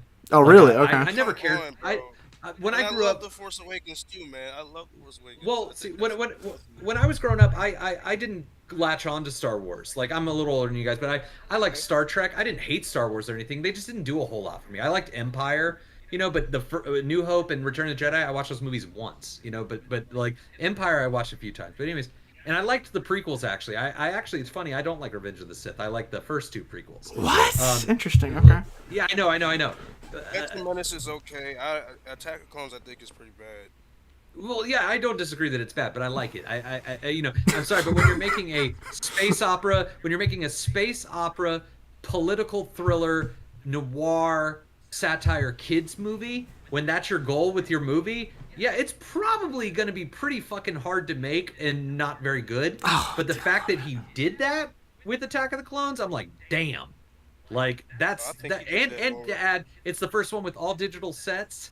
Like, damn. Real quick, Gracie, how are you feeling about Attack of the Clones? I need to hear some of her thoughts on this one too. Phantom Menace. She's muted this whole time. I know. I'm you, Gracie. Come on, join in on this, dog. What are your thoughts on some of the Star Wars talk? Let her speak. Uh-oh. Struggling.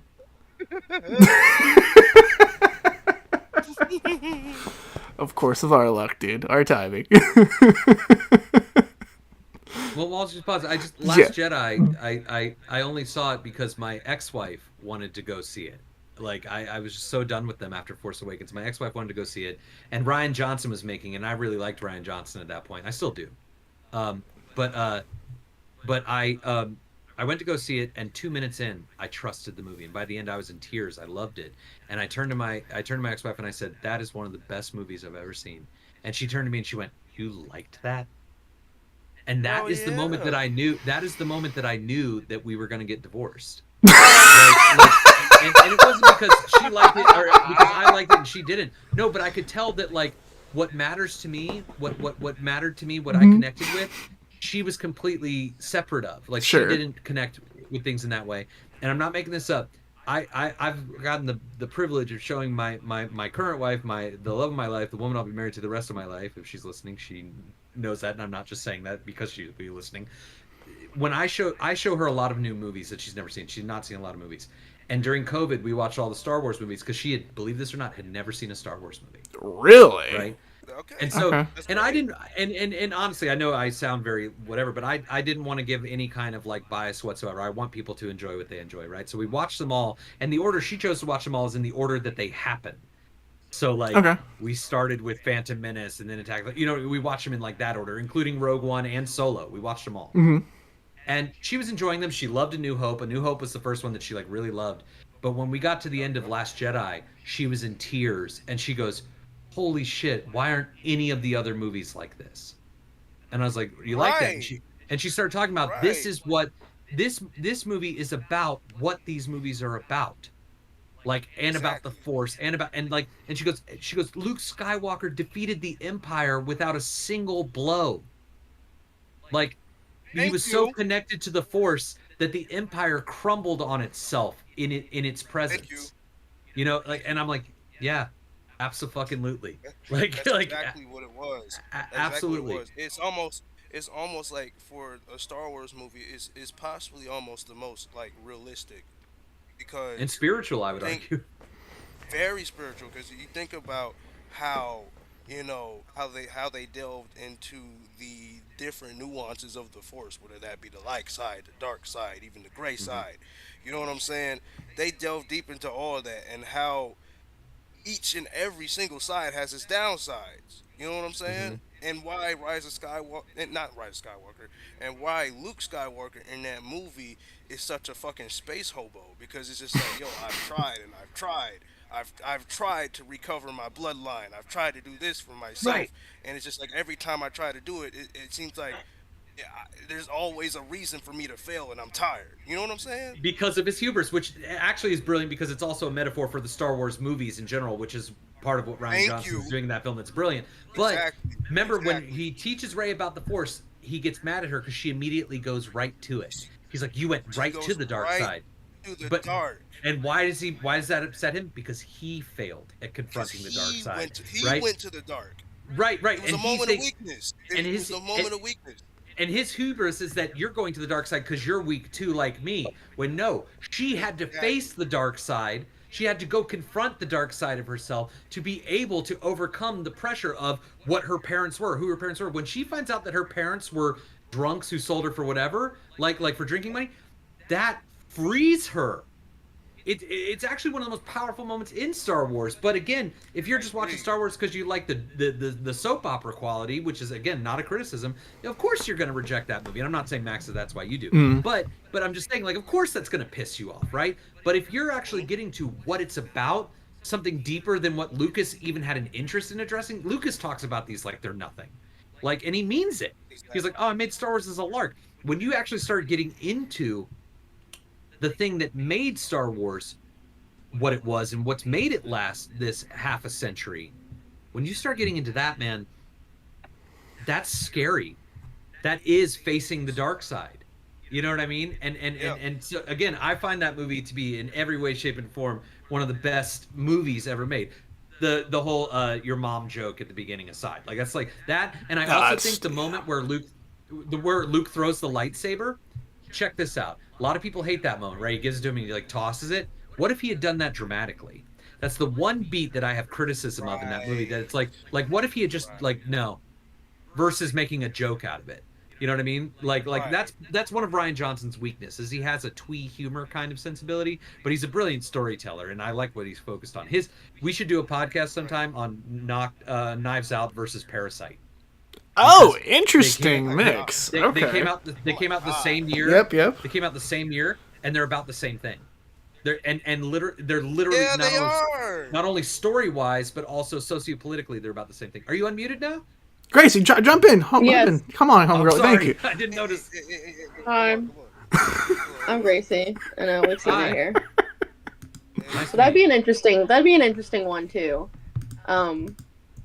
That would be a lot of fun research, just in terms of the social climate of like a Korean difference in class versus an American difference in class, because I think those points would be the biggest thing coming from a podcast like that, because I hesitate bringing this back up again, But I just did a lot of research on Sinners, a lot of background stuff that I thought was just very interesting for a movie that is enriched with its historical background, but is essentially just trying to be Dusk Till Dawn. Is how I felt about it.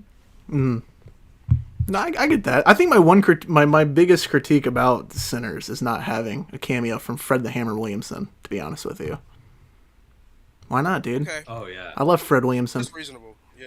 You know, I got Kingfish at the end of it. I was so happy to get Kingfish that last post credit. Just give me Fred the Hammer just sitting there playing bass with him, dude. Fuck it. That would have made my night.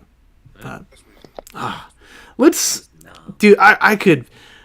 We haven't given our full thoughts on Star Wars, Dakari. That's something we've been slowly working our way through since we've started this podcast. I won't say too much of my thoughts on Last Jedi before we start reeling it back into some inspo stuff.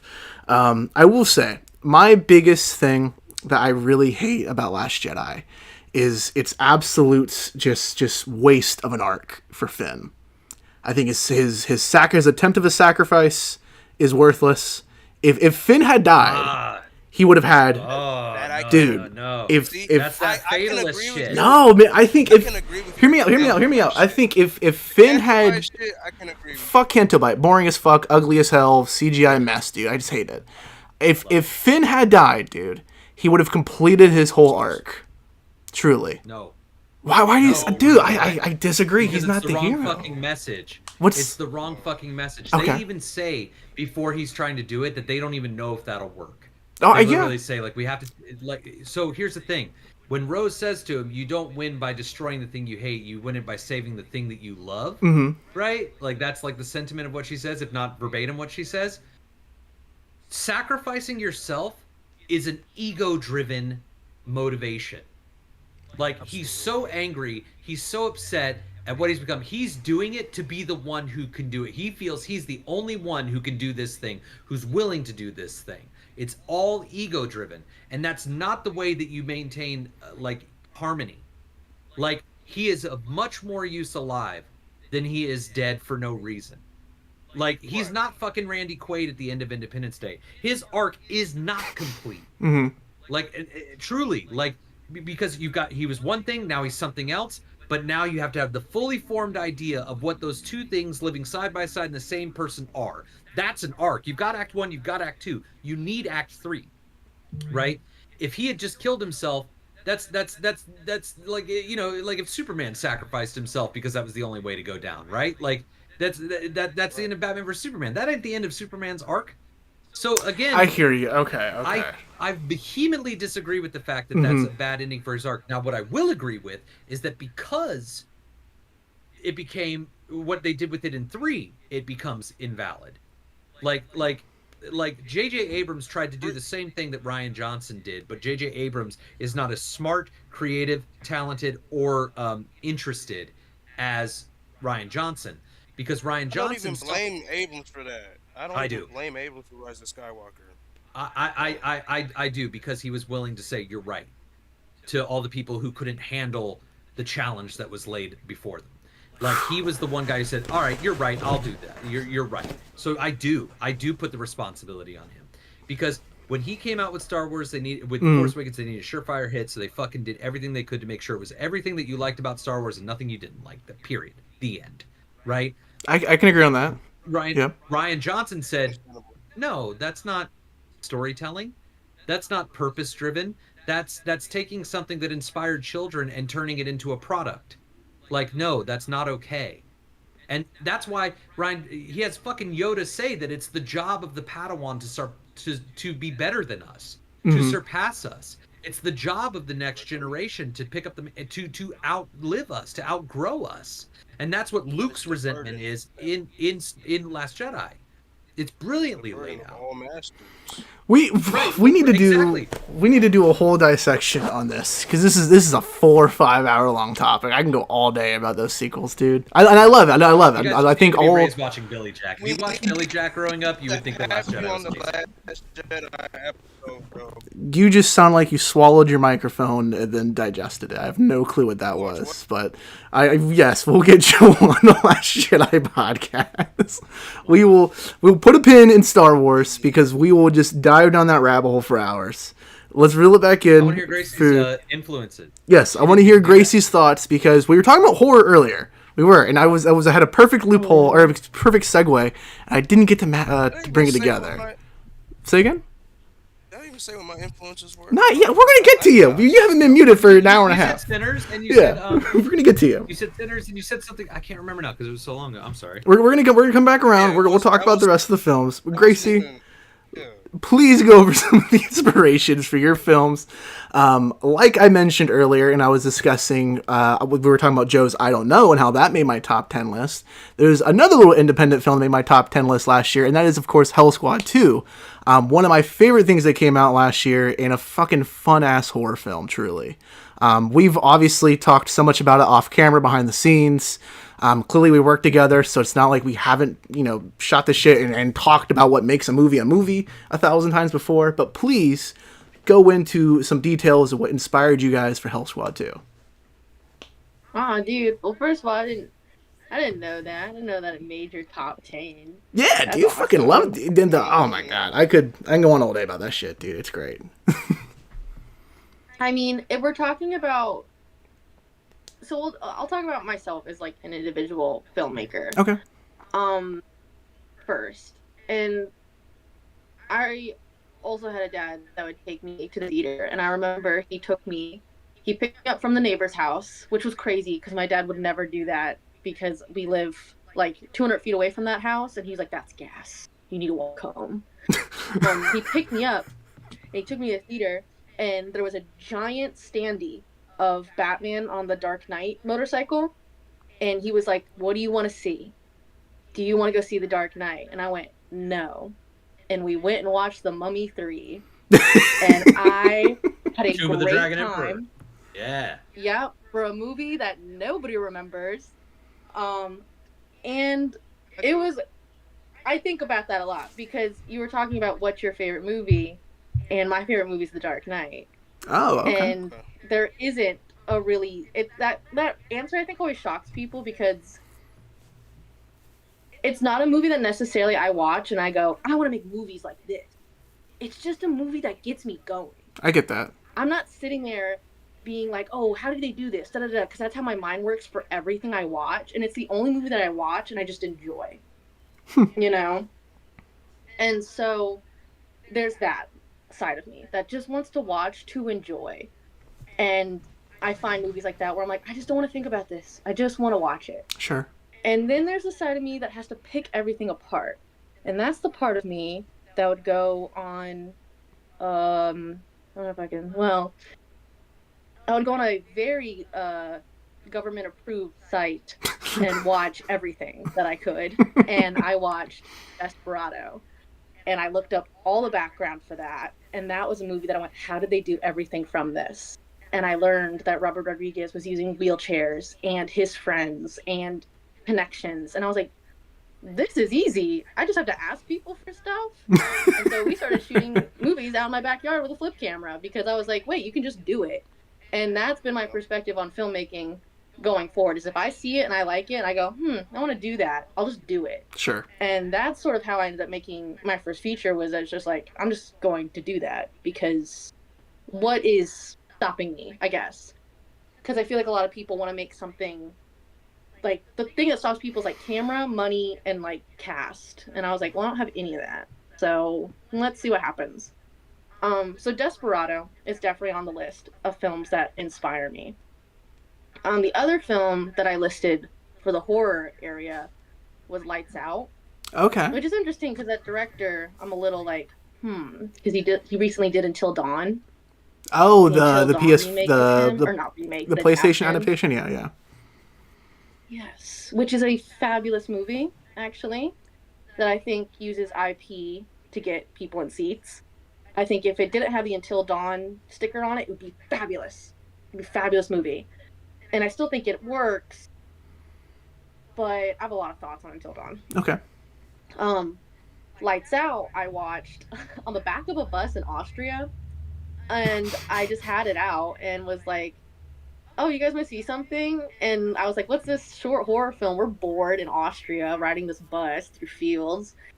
And it was like, it's like 3 minutes, 2 minutes long, horrifying, scary, with nothing, a room, a shadow, and a sheet. And I was like, that's filmmaking. That caused so much emotion with $0. And that's what I was just trying to do with Hell Squad. I was like, what can we do with nothing?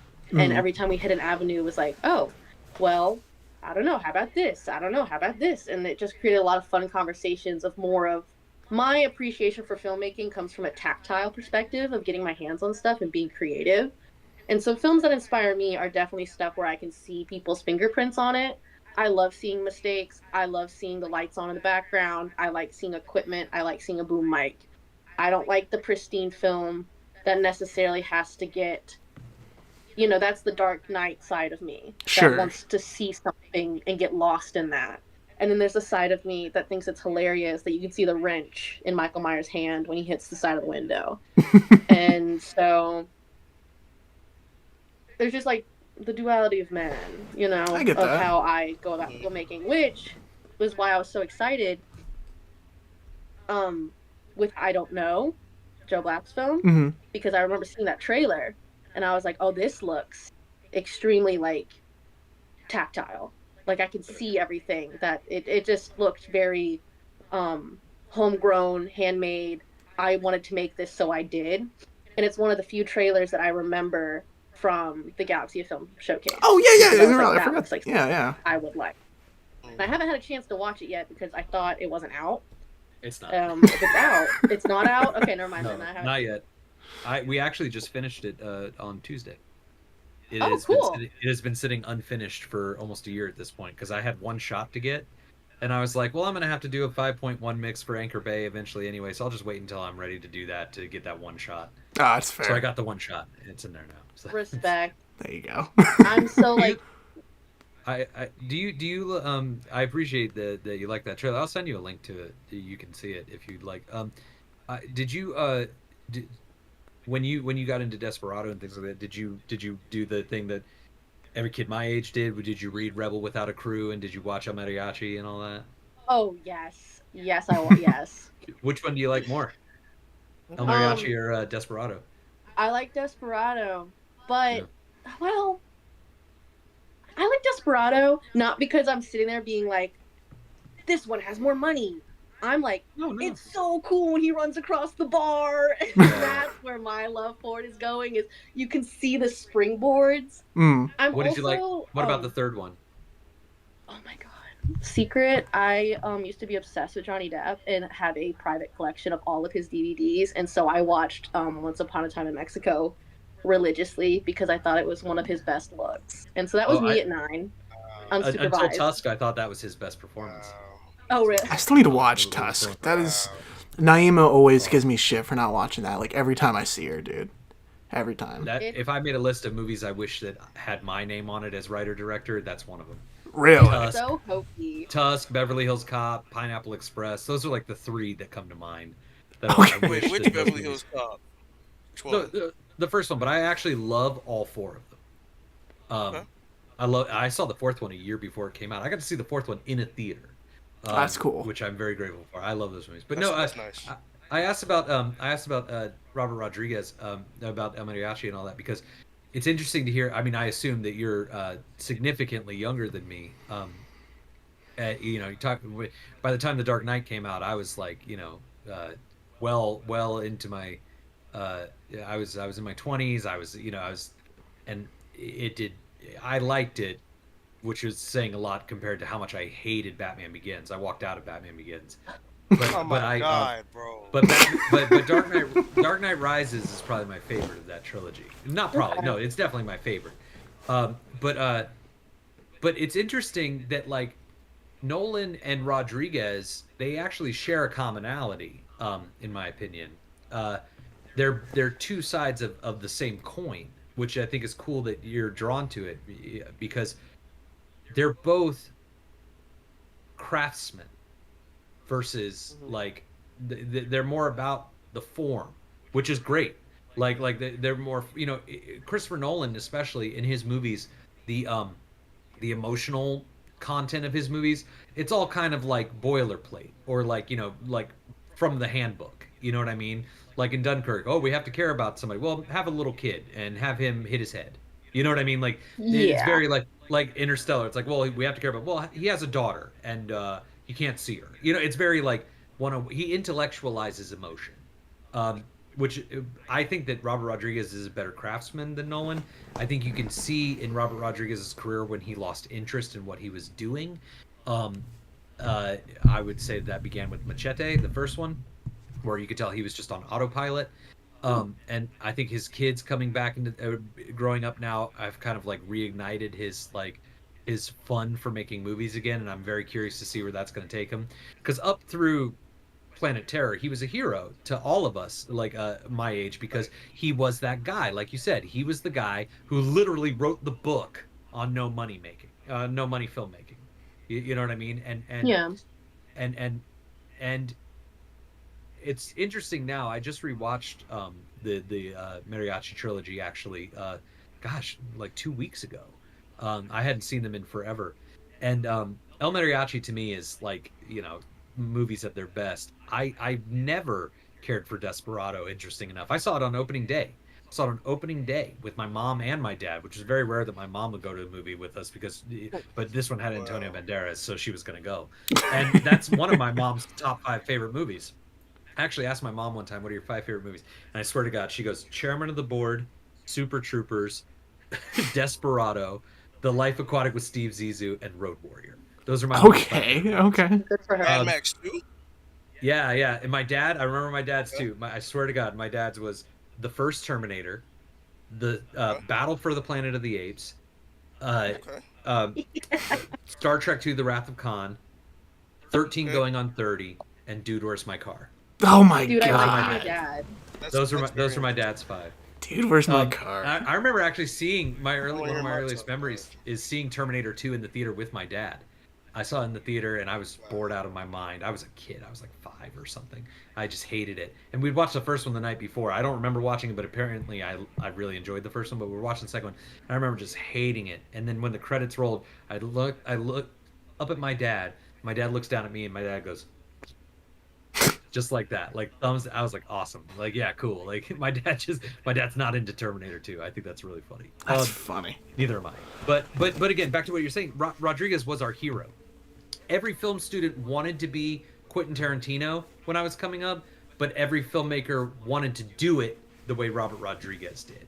Like it was like the sexiness of both sides of what they were doing. Because Robert Rodriguez, what he was doing, what he still does, was fun.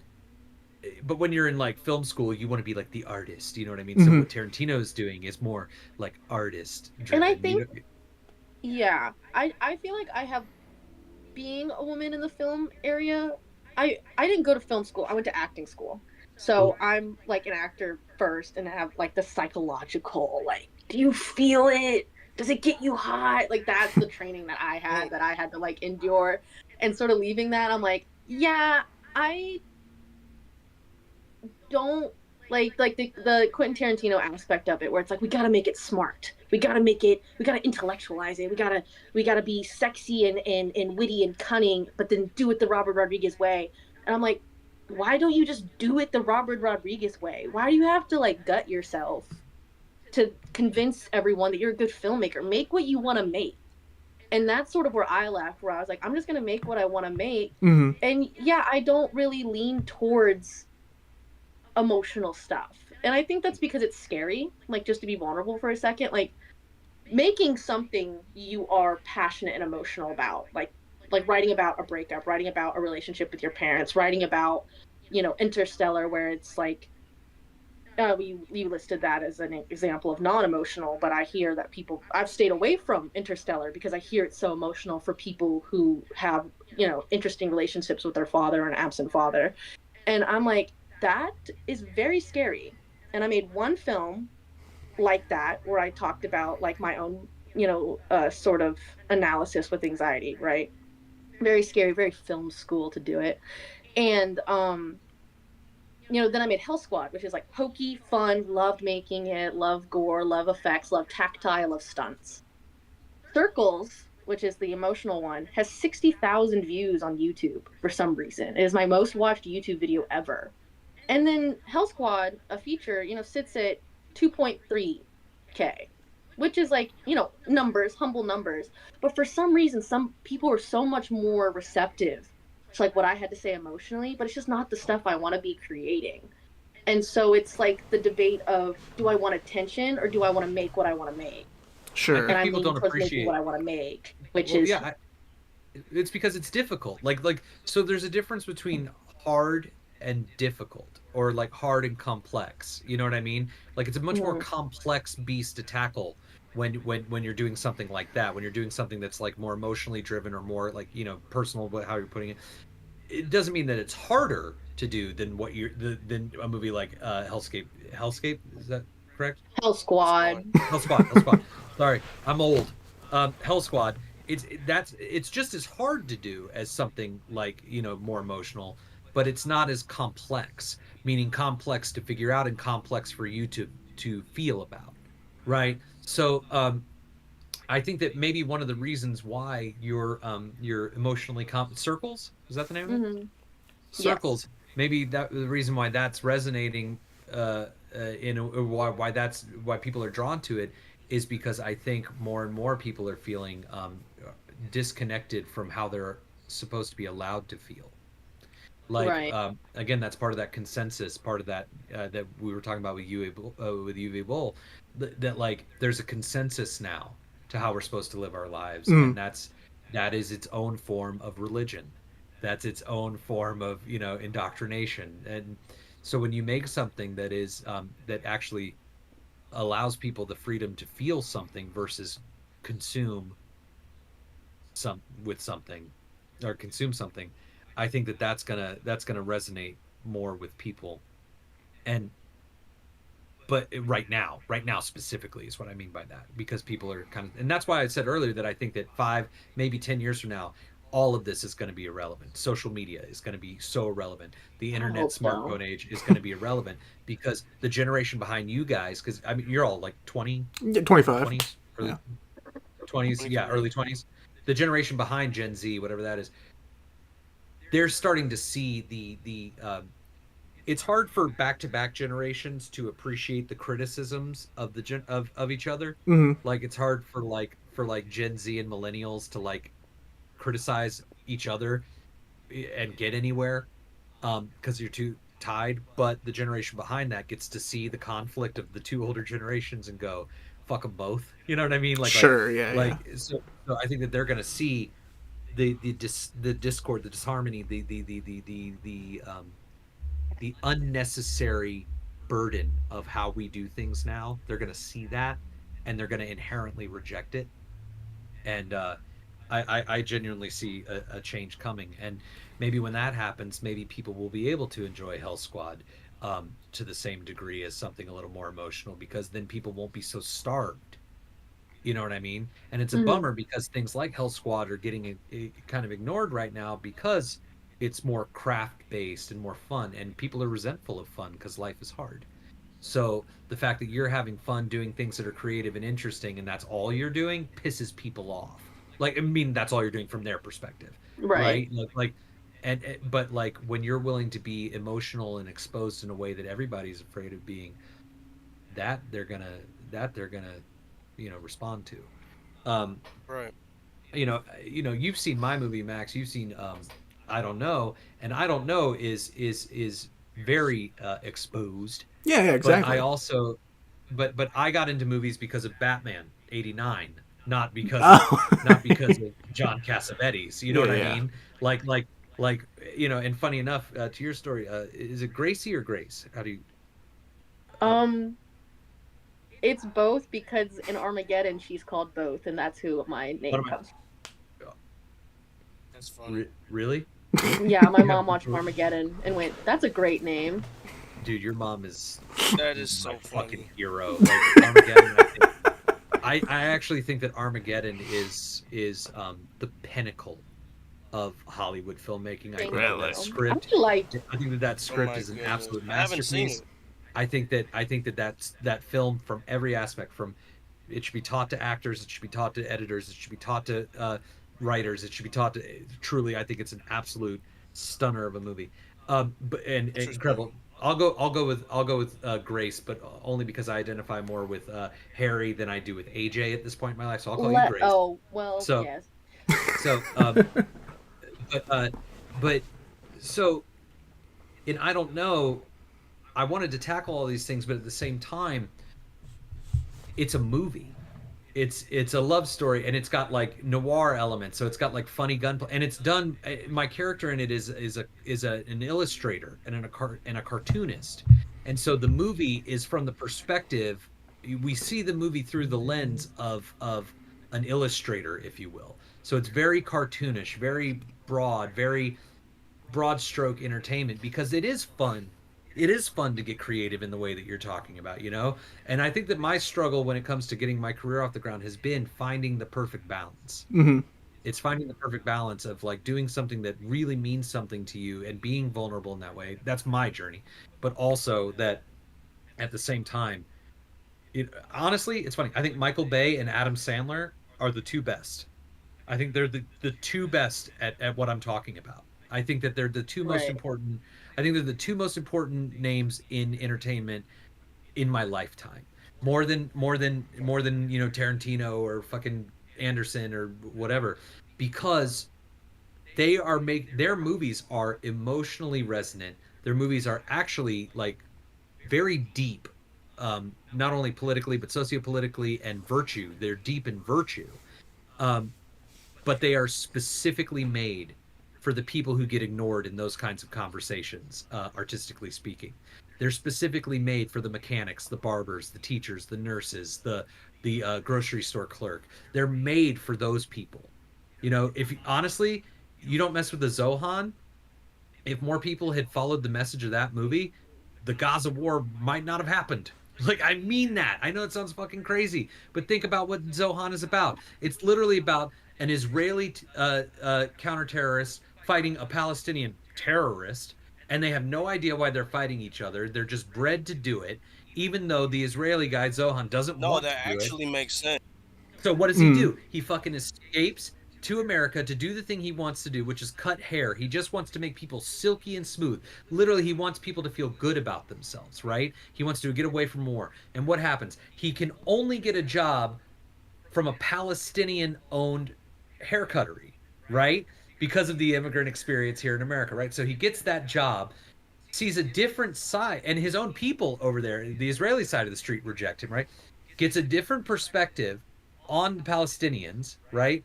Then a Donald Trump surrogate wants to level both sides, the Israeli and Palestinian sides of this neighborhood, so that he can build a mega complex. And how does he do that? He pits a false race war using white nationalists to imitate each other, to cause a race war between the Palestinians and the Israelis in the movie. Then the Israeli terrorist Zohan and the Palestinian terrorist the Phantom both discovered that they both have secret desires. He wants to make shoes, and he wants to cut hair. So then they join together and create the Sound, which is the cultural combination of the history of their people together. And it literally blasts Donald Trump out of there, and they rebuild this whole new center together in harmony of Palestine and Israel. That's what the movie's actually about. That's not like the deeper meaning. That's literally the plot of Zohan. I did not know that. But I'm just saying, like, that movie, like, when I go back home to Jacksonville, like, everybody I know owns a DVD of that movie. You know what I mean? Like that's a DVD everybody bought, especially because Blockbuster used to have it previously viewed $3.99. So everybody has that movie now in their household. You know what I mean? And they got to do that without being angry and mean like a Uwe Boll film, which is not a criticism of those. I can't wait to watch some of them now that I haven't seen. But like, but again, and Michael Bay, I think, does the same thing. I think he does the same thing to the nth degree. So there is power in that, and that's what I'm striving to do. But I'm trying to eliminate the ego out of it, because that's what gets everybody into hot water is ego. Sure. You know what I mean? Some people are born out of good intention, some people are born out of ill intention. You know, and so right now we're dealing that's mostly what we're dealing with in the industry and in entertainment anymore. And so yeah, that's the struggle. I envy your ability, Gracie. I envy your ability to come at it from that perspective. I haven't seen your movie, so like, um, you know, who's to say like if I might inherently be like, you know, upset by something that's in it content wise, whatever. That doesn't matter. But what I can say, not having seen your work, but hearing you and you coming from a completely different perspective than what matters to me, I'm excited to see what you do, what your work is. And I think that at the very least, if people were coming from your perspective and not thinking that they need to have some kind of socio-political message or having the urge to say something meaningful with their work when they don't have anything meaningful that they're willing to say, like I think that if they were just coming out the way you were, movies would still be better.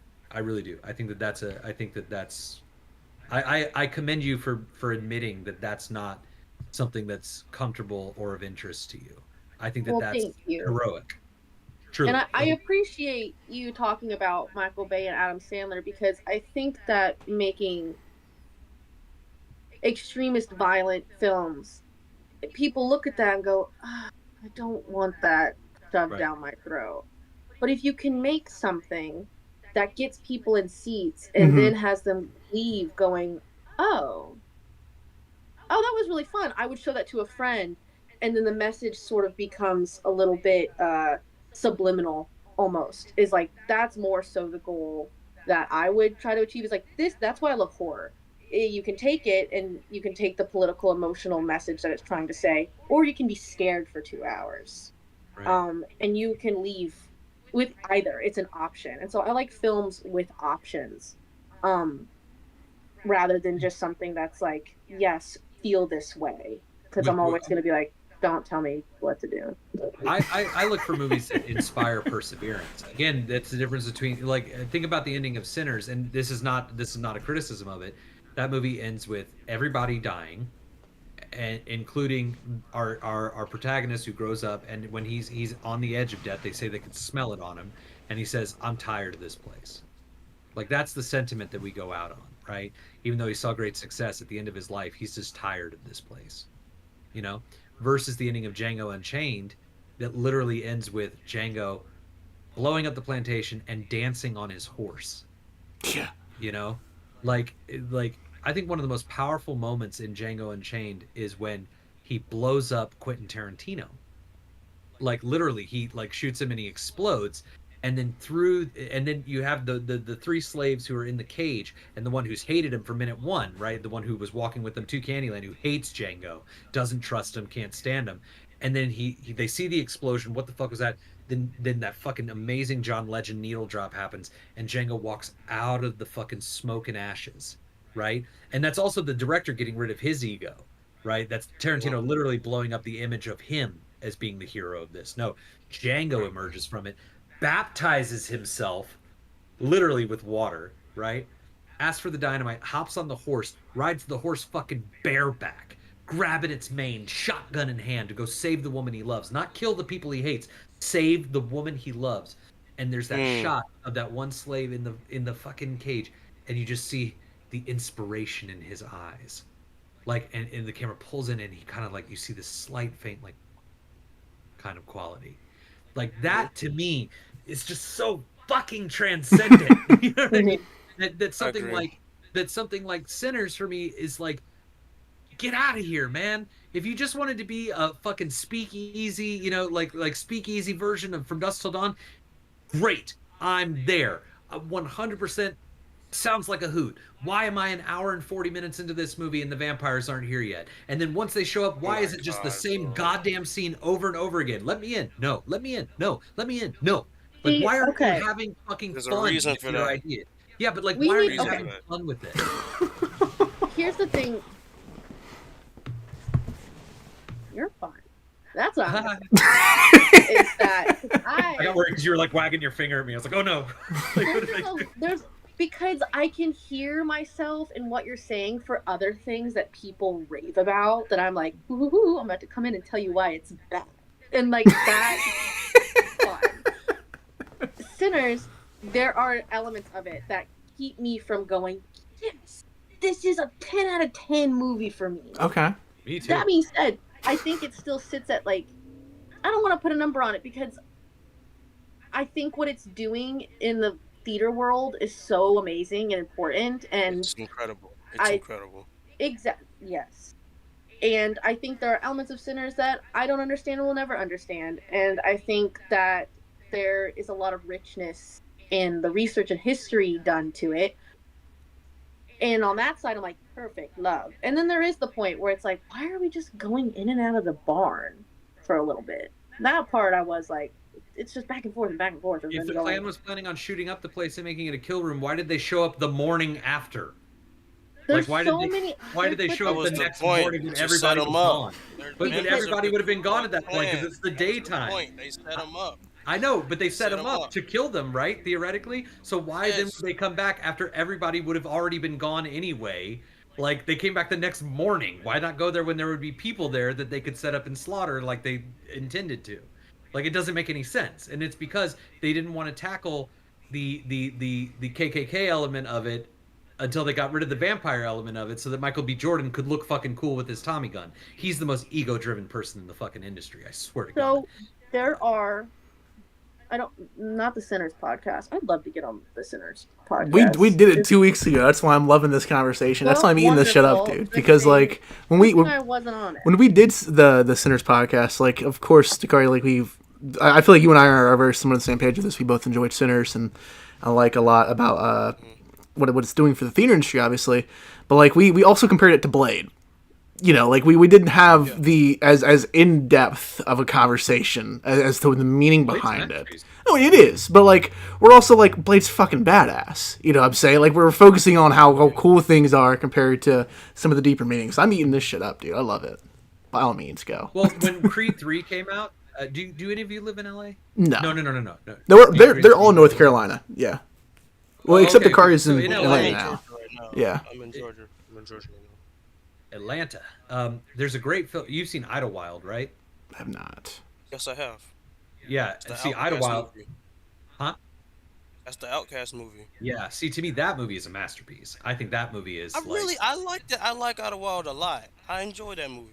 I remember seeing that in theaters. I'm not even kidding. I remember seeing, and I was one of like 3 people in the theater on opening night. You know, like it's 7:00 show, and I remember thinking how fortunate I was to be in that theater. How fortunate I was that I got to be one of the people that saw that movie when it came out in a theater. I felt very grateful. It's a masterpiece, and I actually compared Sinners a lot more to that movie in my mind than I did to From Dusk Till Dawn. But that's only because the vampires don't show up until fucking 2 hours into the movie. But. Fair enough. But and honestly, I just want to say this before I go on. Your openness, man, and who you seem to be as a person based on this couple of hours we spent on this cast, I can guarantee that you will only make movies that are better than Sinners without even trying, and I mean that. Why So, do you say that? what's that? Why do you say that? You're more open than Ryan Coogler and Michael B. Jordan are. Right out of the gate, you're more open. You're more open. You're more thoughtful. You're more considerate. You're more, yeah. Very clearly. So, and you're not coming from a place of ego, and that means the world to me. Michael, I was going to say, in LA, they always, like, you get bombarded with billboards and bus ads. I believe it. Like, when a movie's coming out, you know it. Yeah. You know what I mean? Like, it's like Novocaine, I will They're never out here see them. too. Well, I will never see Novocaine because of how many fucking ads I saw for it on buses and billboards. When Creed 3 was coming out, the billboard, all the ads were Michael B. Jordan holding the IMAX camera, like in the ring. And I was like, ew. Like, fucking ew. This is Michael B. Jordan bragging about his accomplishment, bragging about the fact that he's directing this movie, bragging. And it's like, dude, I don't give a fuck. Like, what matters is what you're making. But Michael B. Jordan only cares about Michael B. Jordan. And that pisses me off. Jamie Foxx is similar, but Jamie Foxx actually tells a story about how when he showed up to set, Tarantino literally pulled him aside after day one and was like, this thing you're doing? No. Like, you've got to leave that at home. You've got to get your fucking ego out of this. You've got to, like, you have to be willing to go there. Otherwise, it's going to be bullshit. You know what I mean? And I find the Coogler Jordan formula to be kind of not beneficial to either of them. I personally think that Ryan Coogler's best film by a mile is Wakanda Forever. Really Mile. interesting. Because, Okay. because No, it was. I like Wakanda Forever. It's I good. honestly, that might be my favorite Marvel movie because it's coming from a very personal place, and he's telling us how he feels, Ryan Coogler, right? And he's willing to acknowledge that how he's feeling is somewhat born out of ego. Like the fact that he's feeling all this about someone else's death is born out of ego, right? Like he acknowledges that, but he does that without dismissing the pain that you feel, especially when you're like chosen to be a leader, like she is, like he is. You know what I mean? He's been chosen by the industry to be a leader of some kind. You know what I mean? Like there's a lot of Marvel directors, a lot of them don't get $90 million blank checks to make 3-hour long non-vampire movies. Okay, so he's been anointed by the industry. So that pain and that conflict was great because he wasn't putting it out there. He wasn't telling anyone else how to think or feel about anything else going on other than what he was personally feeling. And he was willing to be vulnerable. She literally gets penetrated when she puts on the armor. Like, you know what I mean? It's fucking brilliant. I actually really wanted to see Sinners. It's funny, a lot of people, and I'm sure you guys have heard this, have had the reaction of like everybody was, didn't really think the trailer looked all that great, but then they heard it was great, and it was, right? Like a lot of people, that's their story. Like, I don't know, the trailer made it look kind of weird, but blah, blah, blah. Me, I had the exact opposite. I saw that trailer and went, dope, okay, what's next, Coogler? Let's do this. Like, I'm in. Yeah, I like your trailer a lot. Yeah, and then I saw the movie, and right away, I was taken out of the movie, and immediately, opening shot, and you know what it was? When the car is pulling up, that wide shot of the car pulling up to the church, right? The sound effect of the car took me out of the movie because it was phony. It was a phony, canned sound effect. Oh, it's just ADR? Like they just the engine purring, like you're talking about those details? Yeah, or? like, Okay, it's like fucked up. It's like I do a lot of sound design too, so yeah, I was about to say you must do sound design. But here's the thing. It doesn't take me out of a movie usually, like very rarely. Like even sometimes when I hear a sound effect that sticks out to me as funny, that's all it is. It's like that's funny. But when I heard that sound effect, it actually I was taken out of the movie, and I was taken out of the movie because the camera, the music, the actor, and the sound, nothing was in harmony. Nothing was. When you watch a movie, the reason why a movie like Clerks works is because the actors are connecting. When everything is connecting, you're not going to look away. Like, you're just not. It doesn't even matter if you like it or not. But when it's connected, you're drawn to it. When it's disconnected, when it's performative, that opens the door for you to check out. AKA Leonardo DiCaprio in every movie he's ever done except for Once Upon a Time in Hollywood. Like, you check out. What's that? Django too? Yeah, he's pretty good in Django. He's all right. He says his lines and doesn't bump into nothing. So that's better than I could say for most actors. But Killers of Flower Moon is a great example. He's so disconnected in that movie. That movie is such a vanity project because have you read the book? I have not, no. The book is genius because the book is structured. The first act, it's in 3 acts. The first act is from the perspective of the main woman, of his wife. The second act is from the perspective of the FBI, and the third act is from the perspective of Leo's character. And I felt like they should have done that in the movie too. Like that the first act we should have been with her, through her story, through her whatever, and Leo is peripheral. Same thing with the second half. You have the undercover FBI agent who like gets in with them, like have it be from his perspective, or even Jesse Plemons, either one, and then you save Leo's perspective for the third act. That creates something interesting. But no, it's all just Leo. Even the beginning when he gets off the train and there's a fight going on, Leo has to be the star of that shot. So he tries to get involved, like, yeah, boy, yeah. He's not doing that authentically. He's doing that to be the star of the shot. Which is why I'll give him a great movie star, but he's a shit actor. But again, that connectivity was missing for me right out of the gate with Sinners. I went, uh-oh, everybody's doing their own thing. Everybody's doing their own thing. And now, whether or not you think all of those things are good is a different story. You know what I mean? That's the subjective part of it. But objectively, the music is doing its own thing. The actors are doing their own thing. The camera's doing its own thing. You know what I mean? It's all idea. It's all 4 different ideas not working in harmony. And and I'm very sensitive to that kind of thing because I'm getting so old. like, like, which is why when you see I Don't Know, you're like, wow, this guy really is attempting to kill his ego. Good for him. It's like it needs to go, man. It needs to fucking go.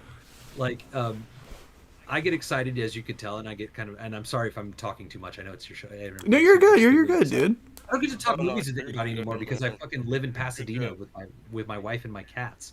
You know, like I don't get to talk movies, especially with young people, with people who are like again, like I want the fucking Last Jedi. Like even though you guys are 15 or so years younger than me, be better than us, man. Like we fucked up. We really fucked up, and and part of it is because we started making movies. Movies became about movies. Movies used to be for people.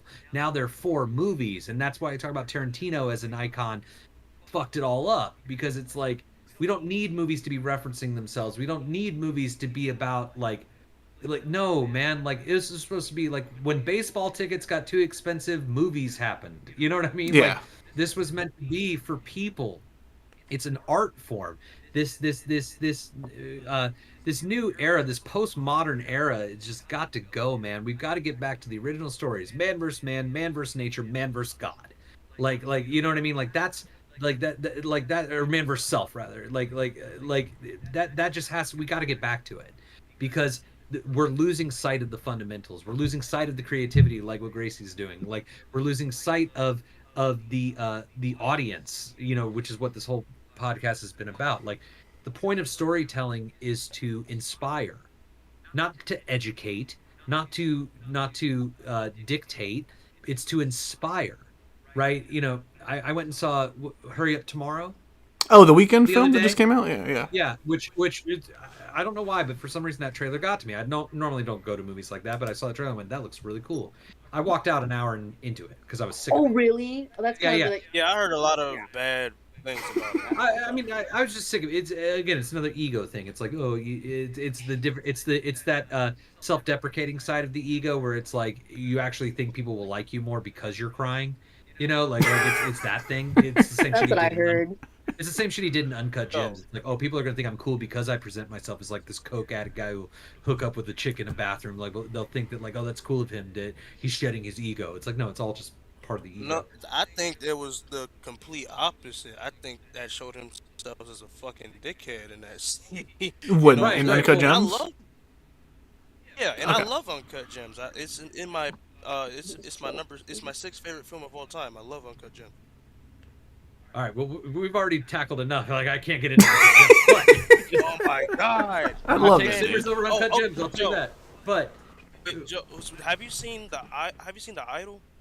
yeah, I loved it. Oh, really? Okay, interesting. I didn't Yeah, I finish love it. it. I That's think that's a good. I think that's a pretty good show. I enjoyed it a The lot. finale of that is the finale of that. It's so genius because that movie dares to say that like that no evil will be the greater evil than that. How do I put this? That the string pullers are not the greatest evil. It's the compliant who are the most evil. The movie's about evil infecting people. Or that show. Right. I didn't know it was a movie. I was watching something else. I had COVID. I had something else on, and then that popped on after, and I thought it was just a Right. movie. So I was like, well, let's just let it play, and I got into it. But I was writing at the same time, and I didn't notice. I was like, wait, how long is this movie? It's been on for like 3 hours.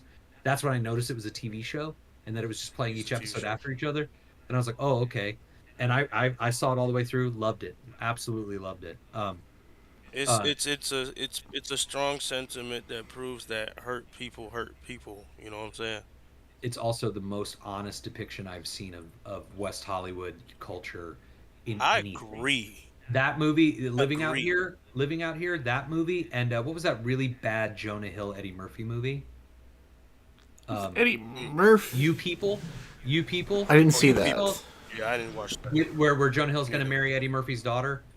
That movie and the show The Idol are the two most accurate portrayals of West Hollywood you will ever see. I absolutely agree.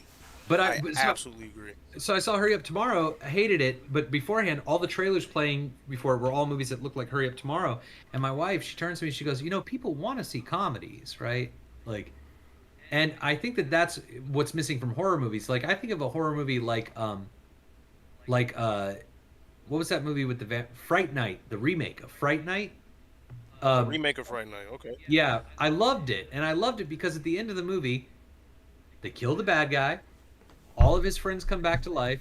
His mom's business takes off, and he's best friends with like a super cool magician and gets to hang out in his penthouse and hook up with the girl that he loves.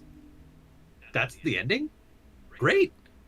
Like, good for him. Like, you know, and I got all the horror thrills. Yeah, I got all that. the, you know, like I got, you know what I mean? I got all the things you go to a horror movie for.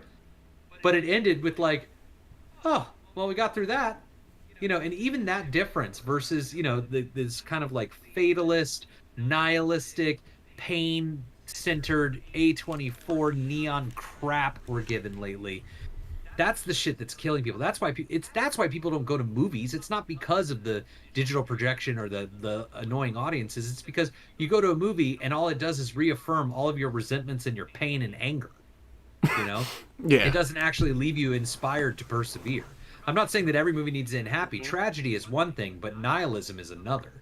You know what I mean? You can contextualize a tragic ending, but you can't contextualize a fatalist ending because it's fatal. It's the end. That's it. You know, so I hope that Hell Squad, right? I said it right that time?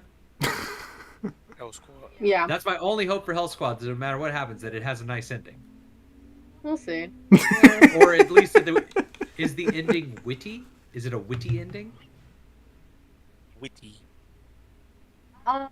Yeah, I'm trying not to speak down about my own movie because I don't want to do that. But it's just go have fun. You don't have to think. It's for It's a people movie to have that fun to, though.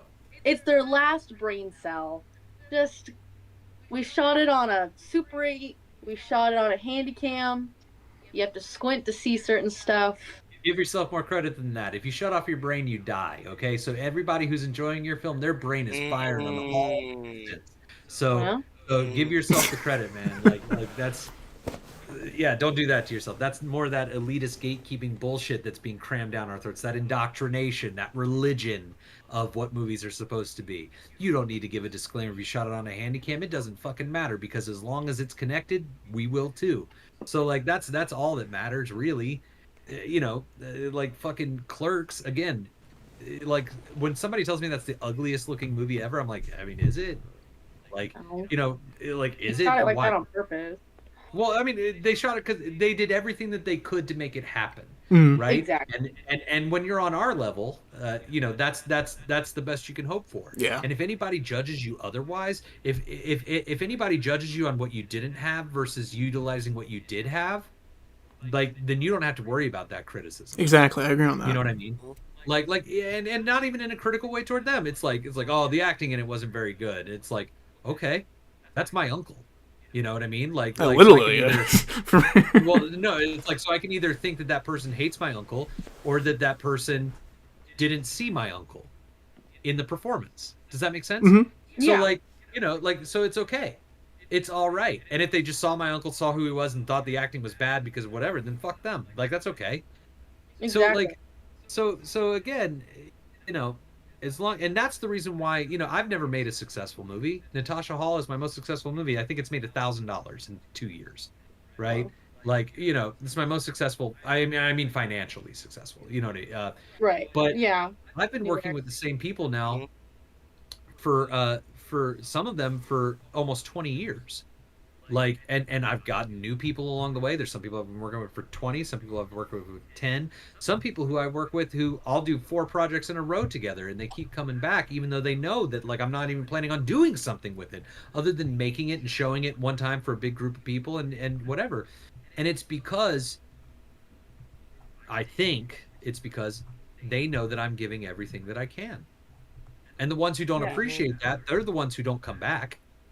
You know what I mean? I have also had this experience Mhm. where it's like, Don't be we're not afraid to paying fail. you. We're not, you know, they're there because they want to be there, and I think that's what makes a good movie. Is that they're there because they're excited about what we're doing. You know. And I would also argue that there, you know, a lot of people say, "Oh man, all these people are here because of me." I fell into that trap on my Western. My West. That was my biggest movie at that point. My biggest budget to that point was $7,000 for my second film.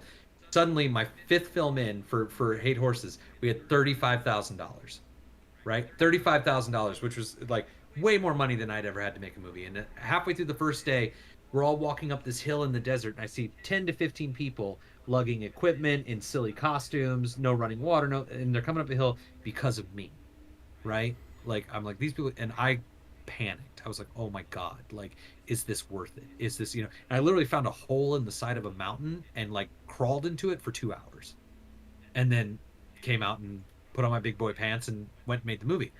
And my producer and one of my oldest friends, he told me, he's like, dude, just remember these people are here because of you. Like they're here because of you. And that made it even worse. I was like, I know, like they're here because of me, but you know what I know now? No, man, they're here for me. And that difference makes all the difference. And all three of you, I think you're going to come up against a lot of criticism, and most of your criticism will be in the form of indifference and or being ignored. Like you're going to experience that 20 to 50 more times than you are going to have somebody who says, I didn't like it. Right? You're going to be ignored and or people just aren't going to give a shit. Yeah. That's going to be the majority of the criticism that you get in your life as a filmmaker, truly. But so it's easy for us to listen to that negative stupid thing in the back of our heads, right? And even if we're trying to conquer it, like, no, I will fight this thing, but no. All you have to do is remember that the people who are there for you, not because of you. They're for you. They care because of who you are, right? So just put that into your work and you're fucking groovy. You're golden. If I had a nickel for every Hollywood movie that's come out in my lifetime that I saw on day one, loved, and everyone hated and or didn't see, then 15 years later everybody brags about how they like it even though nobody else does, like I could fund another movie. You know what I mean? Yeah. I was there for Jennifer's Body, people. I was there. Like I was there for Southland Tales. I was there, So don't worry about that. Just give your all and be good to people, and then no matter what you make, it's gonna be good. Like, just period. It really is. Like that's True. Okay. Yeah, dude. Beautifully put. Beautifully fucking put, Joe. Truly. I believe it. Speaking of giving it all, Dakari, I want to hear a little bit of some of your inspirations for a project that you gave it all into, something that you were working on for quite some time last year. And also, coincidentally, it's like a little weird reunion because also Gracie worked on this film too. And like I said, we were collaborating with both Gracie and Carter like back to back for like 5 films. So this is a little film that you directed, I produced, and Gracie helped do like stunt coordination for, all like executive produced it, the poster. I mean, like, yeah, just what didn't Gracie help on this film?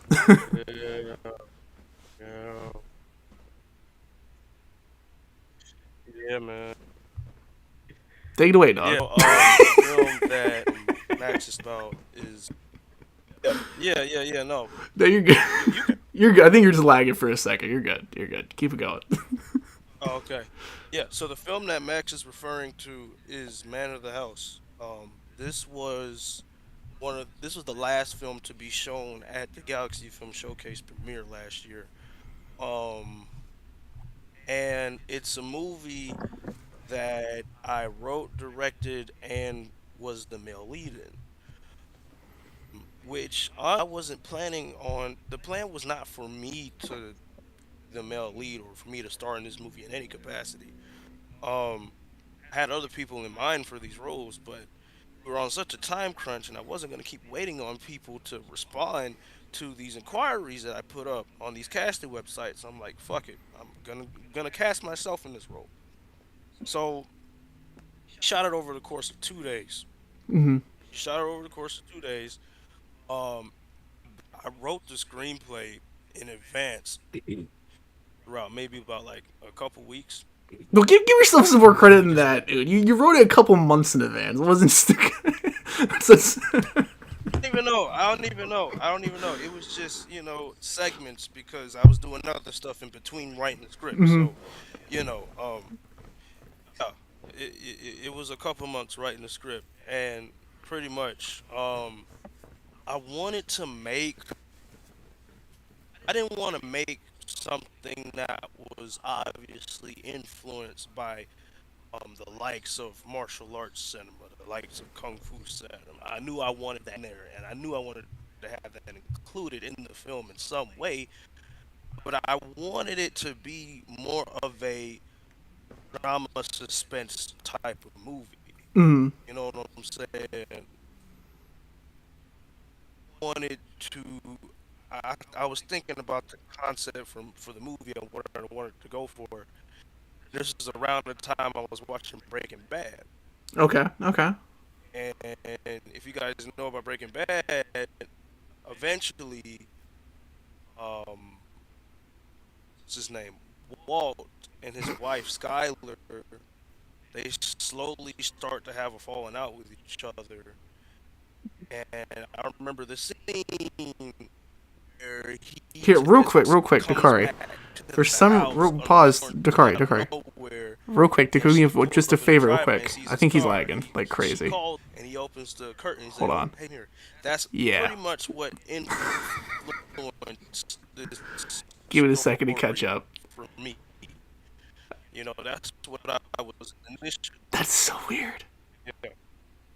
Okay, okay. I think we're caught up now. For some reason, your audio was like 10 seconds behind your video. Like the audio just ended for me as soon as I just said this. To be fair, leave the call, come back to hopefully reconnect your thing because it just sounds like you're lagging a second. It also sounds like you swallowed your microphone. Digest that whole thing again. Leave, come back. I don't want you to get to like a 4-minute story and it just all sounds like a fucking. There you go. Remember, we left off on Breaking Bad. Yes, Breaking Bad, Skyler and Walt, the downfall on their marriage. Never seen Breaking Bad. No? I've only ever seen Better Call Saul. I know that Ryan Johnson supposedly directed like the best episode Okay. of Breaking Bad. But... Right. Let me He join did. on the app. Okay. Is that the Fly episode? Yes, that is the Fly episode. Let me try. I'm like a fake Buffy and fake Breaking Bad fan because I watched Angel but I didn't watch Buffy, and I watched Better Call Saul but I didn't watch Breaking Bad. That's interesting. When Buffy was good, it was better than Angel, but Angel was more consistently good. Thank you. I love Cordelia. And I also think David Boreanaz is hot, so that's what I was watching it for. That doesn't make you special. They all think he's hot. They all think he's hot. When he catches that coffee cup in the first episode, every girl in America went, "Whoa." And it took place in LA, and so I was like, LA's magical. I can't wait to go. No, it's not. That's hilarious. Take your time. Oh, brother, I learned that the hard way, which is LA why is the new Detroit. Yeah, LA is the new Detroit. I love him to death, Steve. Our editor Brandon, he's based out near Detroit, like from there. He lives in a little town called St. Clair Shores, like 15 minutes out of Detroit. And funny enough, I meant to mention this earlier when Uwe was still here, when you were talking about Blues Brothers, Joe. Dan Aykroyd and Jim Belushi do this thing called BluesCon, where it's a big blues festival at Joliet, the prison. So we've gone to both of them. I was actually at Joliet the other day, just happened to be passing by. I want to stop at the prison. But Brandon came with me last year, right? And so I flew in. Hey, Dakar, we can hear you now. But I flew into Detroit. We got picked up by Danilo, who was part of Galaxy Film when we started, because he's also based in Michigan. We got Brandon, then we all went over to Chicago, and then Joliet for the night, for the show, right? The whole fucking time, dude. Brandon's catchphrase is just, it's making a comeback, you know? Detroit, this is the real fucking place, man. This is the city, it's making a comeback. It's... Okay, Brandon. Those tariffs are really going to help out. Oh my goodness gracious. Okay, so where were we? I was talking Breaking Bad, about Skyler Breaking and Bad. Walt. Okay. Yeah. I was watching Breaking Bad at the time. I was writing the script, and it was that specific moment where I was just like, I can create something around that. Mm-hmm. So instead of the male protagonist or the main character being just an abusive husband, I'll have him be a martial arts master or washed up martial arts master. Yes. Something. He's a master, he's a teacher, but he's washed up. Mm. You know what I'm saying? Something along those lines. And his wife is always they're not even married. You know what I'm saying? That's his fiance. They're not even married. They plan on being married, but they've been with each other for so long that it's just like they haven't even tied a knot yet because of his bullshit. And then once you get to the meat and juices of it, it's eventually revealed that the fiance is talking to someone else behind his back, and she kind of invited him over, but unbeknownst to her, he was already at the house. So next thing you know, the man that she's cheating on the master with, breaks into the house, and he pretty much puts two and two together, and he kind of gets a little tense with the woman, and the man that she's cheating on him with kind of just jumps in, and then the man that she's cheating on with is actually one of the master's students, Mm. right? And then there's a fight scene between the master and him, and then obviously it comes at a crossroads because near that point she pulls out a gun, and she's like, "Derek, get the fuck out of my house." You Martial know what your I'm way out saying? of this one. Yeah. Exactly. So he gets out, but he has more plans up his sleeve because he's still carrying the master key. The master still has the master key to the house. So whatever he decides to do after that is in no one's hands but his. Hmm. So that's really what the film is about.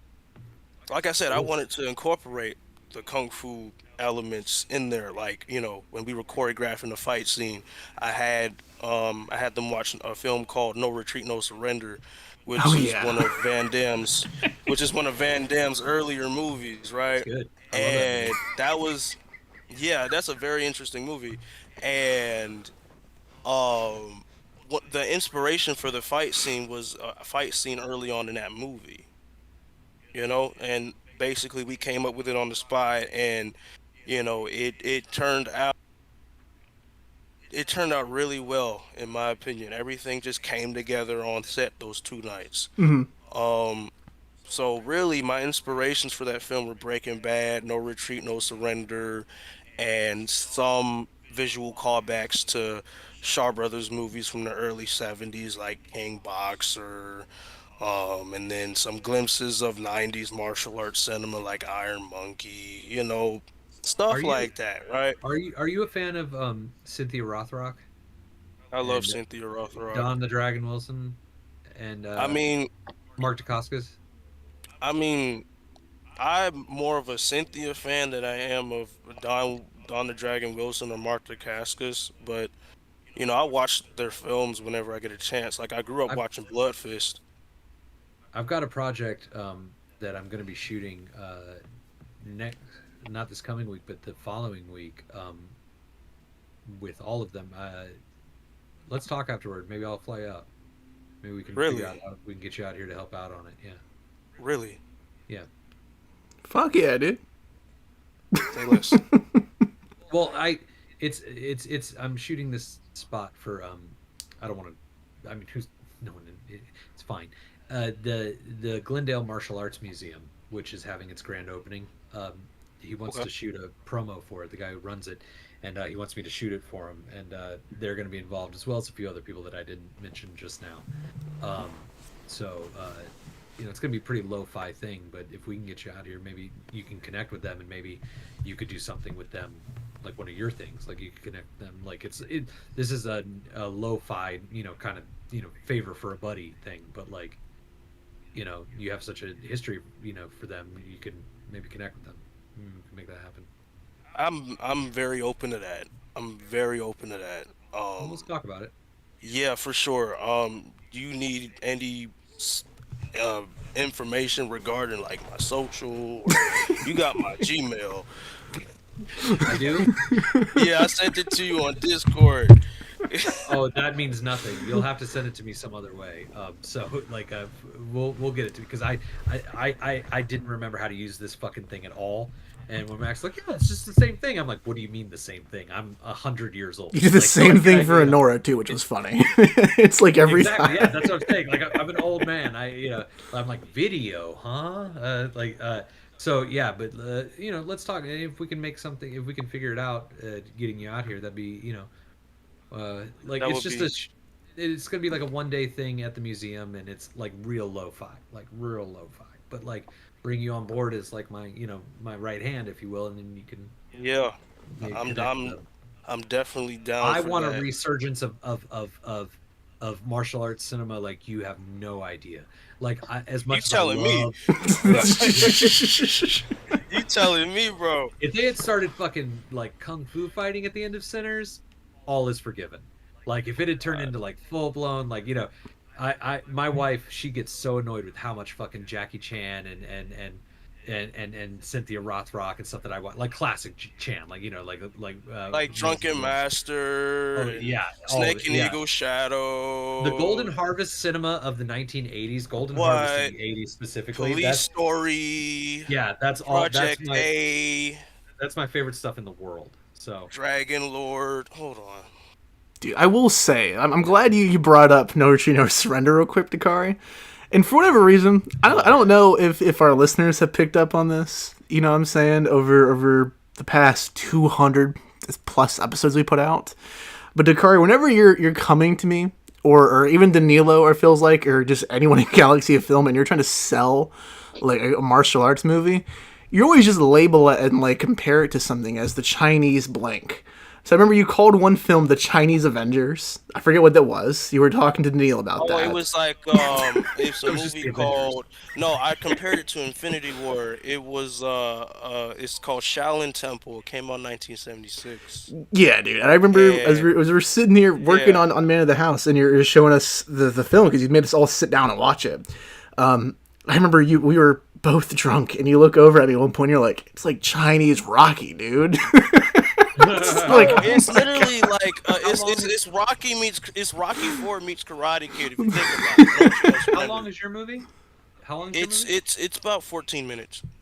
Oh, okay. All right. Oh, I thought it was a feature. All right, send it to me. What? Why are you laughing? Yeah. I don't know why you thought it was a feature. I think all movies are features unless told otherwise. Like I was looking it up, and Gracie, is Hell Squad, is that only like 25 minutes, and then Hell Squad 2 is a feature? Yes. Exactly. Yeah. So I just assume that everything's a feature. Like like when Max like, I'm gonna send you Chef I'm gonna be like, oh, do I have 90 minutes? Like, wait, what? Like it's 22. I stopped making short films the second the second that I got into senior year of my film school, because I only like and my films got longer. Like my first short in film school was 10 minutes, and the next one was 25, and the next one was 35. And at that point I was like, fuck it, I can make a feature. I don't give a shit. I didn't even write a script the first time. I was making a mumblecore movie at the same time as like everyone else who was making mumblecore, only I didn't know what it was called, and I was in Jacksonville, Florida, not fucking New York City. Wow. And I had Lauren Eldridge as my star, not Greta fucking Gerwig. And I've never looked back. The only shorts that I've made since then are I'm shooting like proof of concept, and not for anybody other than myself. Like I'll shoot a scene from a script I've written just to see if it's something I want to do. You know what I mean? And the answer has always been no. Except for one time, the answer was only no because I don't have the money to do it. I've got this idea called the Yellow Bellies. I've already made a movie called the Yellow Bellies, but it's another version where it's about an all-girl Russian punk band who get recruited to assassinate Ronald Reagan at the 1984 Summer Olympics. Wow. I really want to make that movie, but I'd need at least 200,000 to make that movie and to do it right. I have a 10-minute scene I shot from it. I'll send you guys that, like, it has Charlie Bewley from the Twilight series in it. Oh, it's fun. Very good actor, but and very good in it. But if I were to make the feature, I would recast. I want that guy from Red Letter Media, Mike. Oh wow. Mike, what's his name? I want him to be that guy. So like, yeah, you could just imagine, like, as great as Charlie is, and as much as I love Charlie, like he ain't Mike from Red Letter Media. You know what I mean? So, but yeah, I want to see your film, and let's talk afterward about and sorry, Max, maybe if you're more into martial arts movies, we'd have more in common, and I'd talk to you about coming out and helping out on something. Yeah, fucking frill, dude. That's what I get for taking. You, dude. That's what I get for. What's your Instagram, man? What's your Instagram? I don't have Instagram. What do you have? I have Facebook. Okay, cool.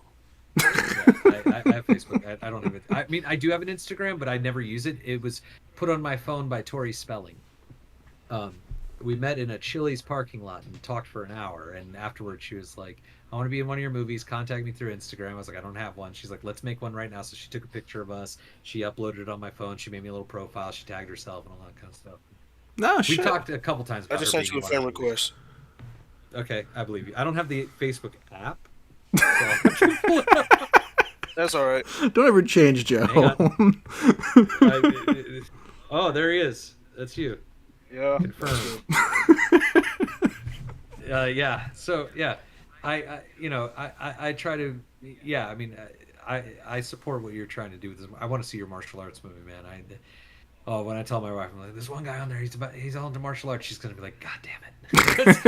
If I'm not watching a James Bond movie, I'm watching a martial arts movie at this point. That's all. That's I care literally about. me, man. Literally Yeah. me. I was just watching I was just watching the Rush Hour trilogy not too long ago. Dude, your fucking Yeah, your yeah, cousin's in a Bond. Bond film, Dakari. Why were you gonna mention that, Shut dude? Oh yeah. Which one? Live and Let Die. Jeffrey Holder, Baron Samedi. Oh, really? Yeah. Well, Mhm. no offense to him, that's one of the weaker Bonds in my opinion. But I like it. I would take. I would take being in any Bond, sans Craig era. I would take being in any Bond movie over not being in a Bond movie. You know, like Right. that's pretty You cool. know. Yeah. Yeah, he was in that. Yeah, that's awesome. My uncle was Timothy Dalton's chauffeur on a movie called Brenda Starr. He was his driver, and Oh he man. left. Timothy Dalton left at the end of the shoot of Brenda Starr. He flew from Brenda Starr to be in The Living Daylights, the first Bond movie he did, and he gave my uncle. He opened up his suitcase and told my uncle to pick which Bond movie he wanted because he had them all on VHS in the suitcase. He's like, "Pick your favorite one," and he like signed it for him. Shit, That's cool. pretty cool. Yeah, let's not talk about James Bond. I could do that for days. God, No, dude. you man. I think. Yeah, I'm a big Bond fan too. You know what I'm saying? He's I the can best. go on about that. You said Living Daylights was the best, but Easily. Goldfinger will always be my favorite. Yeah, Goldfinger's great, but I'll take Goldfinger. You Only Live Twice over Goldfinger. I'll take You Only Live Twice. Really? Oh, absolutely. Really? Yeah. I'm a big I Connery scared her guy, away. She dude. left. We started talking about Bond, and then Gracie left. That makes sense. That makes sense to me. See, that's why you don't talk Bond. You don't talk Bond. It's it's too much. You only live. Come on, that volcano set is like the coolest fuck. They built a Yeah. volcano set to scale. You could fly Yeah. a helicopter into the set that they built. Do you Right. realize what kind of regulations you have to spec out to be able to do that? That's insane. That's a good point. You're right. You're That right. is crazy. Who's your favorite Bond actor? Dalton. Dalton? No. Brosnan. Brosnan's my Okay. favorite Bond actor. Dalton is in my favorite Bond movies. Brosnan though gets a bad rap. I think that The World Is Not Enough is. I love I think The World Brosnan. Is Not Enough is one of the best Bond movies. I think Tomorrow Never Dies. Got Michelle Yeoh. If my wife, if tragedy strikes and my wife departs this earth, Michelle Yeoh is a fine backup as far as I'm concerned. I'm madly in love with her, so that checks Okay. out. But Okay. I yeah, understand that. let's not Bond anymore because this shit's gonna go off the rails. Yeah, no, Bond right now. yeah. Connery's my favorite Bond though. Yeah. I love Connery. Yeah. Oh, we're going to go ahead and getting ready to wrap things up. I do want we mentioned uncles real quick. I want to talk a little bit about my uncle in a film I did called I do know real quick based off of a message. Gracie, you're about to end up dipping out because your phone's on one. Oh my goodness. I think she's It still. was nice to meet you, Gracie. You made it. Come on, give us a proper finale, Gracie. Come on now. You can't end the way you came in with the mute. Oh, is it doing the thing? She can't. God damn. So, Well, I think it literally just died for it too. Of course, of our luck. She was lying. She's like, yeah, my phone's on 1%. Sorry, that's her like just powering off the phone. Like, they're talking Bond. Nah, That's too funny. Everyone, check out everything Gracie and Carter both do over. Oh, there she is. There, I only have to plug 4. There you go. Holding up on the charger, which is why you can now see my 50-foot woman poster. But that's Oh, why dope. the lighting changed. But hello, I'm still plugged in. I'm here. We're gonna wrap up real quick. One last thing I want to talk about is a film called because also Gracie, you helped work on this. Dakari, obviously you were like the director of the soundtrack for this film. This is a deeply personal piece that I wrote and a couple years ago. That was kind of like a hodgepodge of a different script I wrote when I was a kid. I had this thing, Gracie, you mentioned shooting films on a flip video camera. I'm so glad you did, because that's also where I started out with doing this little Ghostbusters parody called Lawn Busters. I did Lawn Busters 1 and 2. Obviously didn't really go anywhere, but it was something that I held very near and dear to my heart. But at that point, there was no third Ghostbusters. It was 2011, 12 when I wrote these and was shooting these. So I wrote a script for Lawn Busters 3, completely original, and we were doing this cooking show called Um's Not a Word at the time, which is what the film is a continuation of. Well, I had this bit where it was going to be kind of meta, where I had to kind of pull my uncle's character out of retirement from the Lawn Busters, because he's also the star of it with myself. So I had to pull him out. He's kind of given up on lawn bustering, and he's become a private chef. He's Chef now. And we were going to have this scene where my character were to come in and interrupt the cooking show that is so successful and are painted to be successful. But the joke is he's doing it in his mom's basement. And I was going to actually cast my uncle's mother and have this big joke with her involved, because she thought it was so fun how we were doing these Lawn Busters things. Unfortunately, his mom had passed away before any of that happened. I don't even think, to be honest with you, my uncle knew about the script. It wasn't that early of a stage. And it just kind of sat there for years and years. And later on, the week as we're shooting Goonies in Agony, as I'm writing I decided, I kind of want to bring some of that back, because in Goonies in Agony, we had a little cameo with my uncle and I as the Lawn Busters again for a commercial scene. So taking the spirit of, this was really fun to come back into this, and taking what we didn't get to make and making it a much larger thing was kind of how was done. But the biggest inspiration for that film for me visually and how we structured it was Ratatouille. Pixar movies are something that I held really close to my uncle and I for our relationship. If you guys want to watch, if you guys enjoy movies that kind of highlight and play with your feelings with having that kind of relationship with a certain family member, for me that was Marcel the Shell of Shoes On for a grandson and grandmother. But for the movie that kind of describes my relationship with my uncle best is this A24 movie starring Joaquin Phoenix called Come On, Come On. And I love that movie to death. I really do. And after I watched that movie in theaters, it made me call my uncle to ask if he would do the ghost or the Lawn Buster scene with me in Goonies in Agony. And so as we're working through and getting things set up, I kept taking all this inspiration from Pixar films, because that was something that he and I would bond over. He would go take me to the newest Pixar film pretty often. But for some reason, Ratatouille always stuck out, because I didn't see that with my uncle. So this movie was kind of like a big like building that bridge for me, if you will. Where it's all right, I didn't have this association with this person in this movie. If I did, this is what this would have been like at a bit more of a realistic point, if that makes sense. But Ratatouille was definitely the biggest inspiration for that film for me. Also, we were talking about series earlier. Hulu's The Bear was a big inspiration for it too, when it came to a lot of the close-up and insert shots, and wanting to have the intensity and kind of the anxiety coming out from without giving him a voice was all from The Bear. To this day, I'm and I know it's easier to say because it's my most recent film, but while Goonies in Agony was kind of me hashing out my internal conflict with everything I've dealt with, to me was the love letter for a specific character and for a dream, as odd enough as that sounds. That is something that 12-year-old me would have been so fucking proud of. And because of that reason, I still think is my best film, and is the one to best represent me as a director. That's kind of my biggest inspirations for that film. So, yeah, wrapping it up. I liked your movie a lot more than most of the Pixar movies I've seen, so I'll say that. Oh, thank you very much. Hopefully, it's much better than The Good Dinosaur for you, because I fucking hate that movie. Never saw it. Guess why? That's cool. I like that your uncle took. My uncle literally, when I was a kid, was taking me to movies like House of Yes and Pi.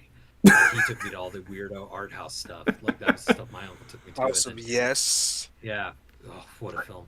And then my grandmother, you mentioned your grandma. My grandmother, I'm not kidding, would take me to movies like Starship Troopers and Geely and Dawn of the Dead, and those are Not things really. yeah. Yeah, I my dream is to remake Geely. Actually, I think it's a much better movie than it gets credit for. Oh, But thank God, someone needs to. yeah, Wait, well, what is Geely? What is that? I like Geely quite a bit. It's a movie that was ahead of its time and not very good, so that's why time has forgotten it. But the ideas in it are very strong. Ben Affleck and Jennifer Lopez are like heavies for the mob who Oh, are holding this. Geely. Okay. Geely, yeah. It's good. It got criticized at the time for being like, oh, Ben Affleck turns another lesbian. It's like, no, that movie has nothing to do with sexuality. That movie is having a discussion about gender identity. It's a very different thing, and it's really fucking cool.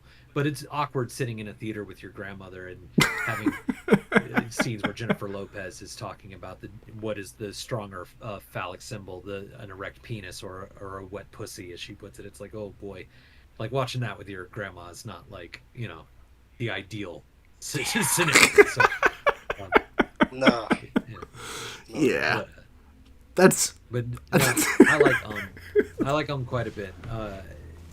I feel bad that I never got to kind of like help you out more with that, like I planned to. It's just life catches up, but it didn't need it. You made a hell of a short. Thank you, man. No, by all means, your swing at it too. Just your thoughts when we were discussing initially, by all means, helped. Like completely doubled the soundtrack because of it. Well, I mean, Ratatouille. I mean, you can see the Ratatouille influence in it, and I personally think that Ratatouille is the only true Pixar masterpiece. Not the only good Pixar movie, but I think that Ratatouille is the only true Pixar masterpiece that exists. And maybe that's why it stands out to you too. It's very different from any other Pixar movie, even The Incredibles. It's very different. There is no formula. There's no structure to Ratatouille. What makes Ratatouille so powerful is that Ratatouille is truly just emotionally. It's following an emotional flow. Yeah. Not trying to hit emotional beats. It's much more fluid. It's like a jam session. Which your movie is kind of like that too. So, I think the influence probably runs deeper than you even give it credit for. Well, thank you. Yeah. I mean, plus there's also that part with the rat inside of your uncle's hat that's actually cooking for him. Yeah, of course. So you can definitely see the Ratatouille influence. You can see his little paw prints in his shirt pocket, man, when he's not on his hat. The fact that you're able to tell the story in 1/7 of the time that Ratatouille does, too. I mean, it's just, who's the better filmmaker, you or Brad Bird? I'm just saying. Damn, bro.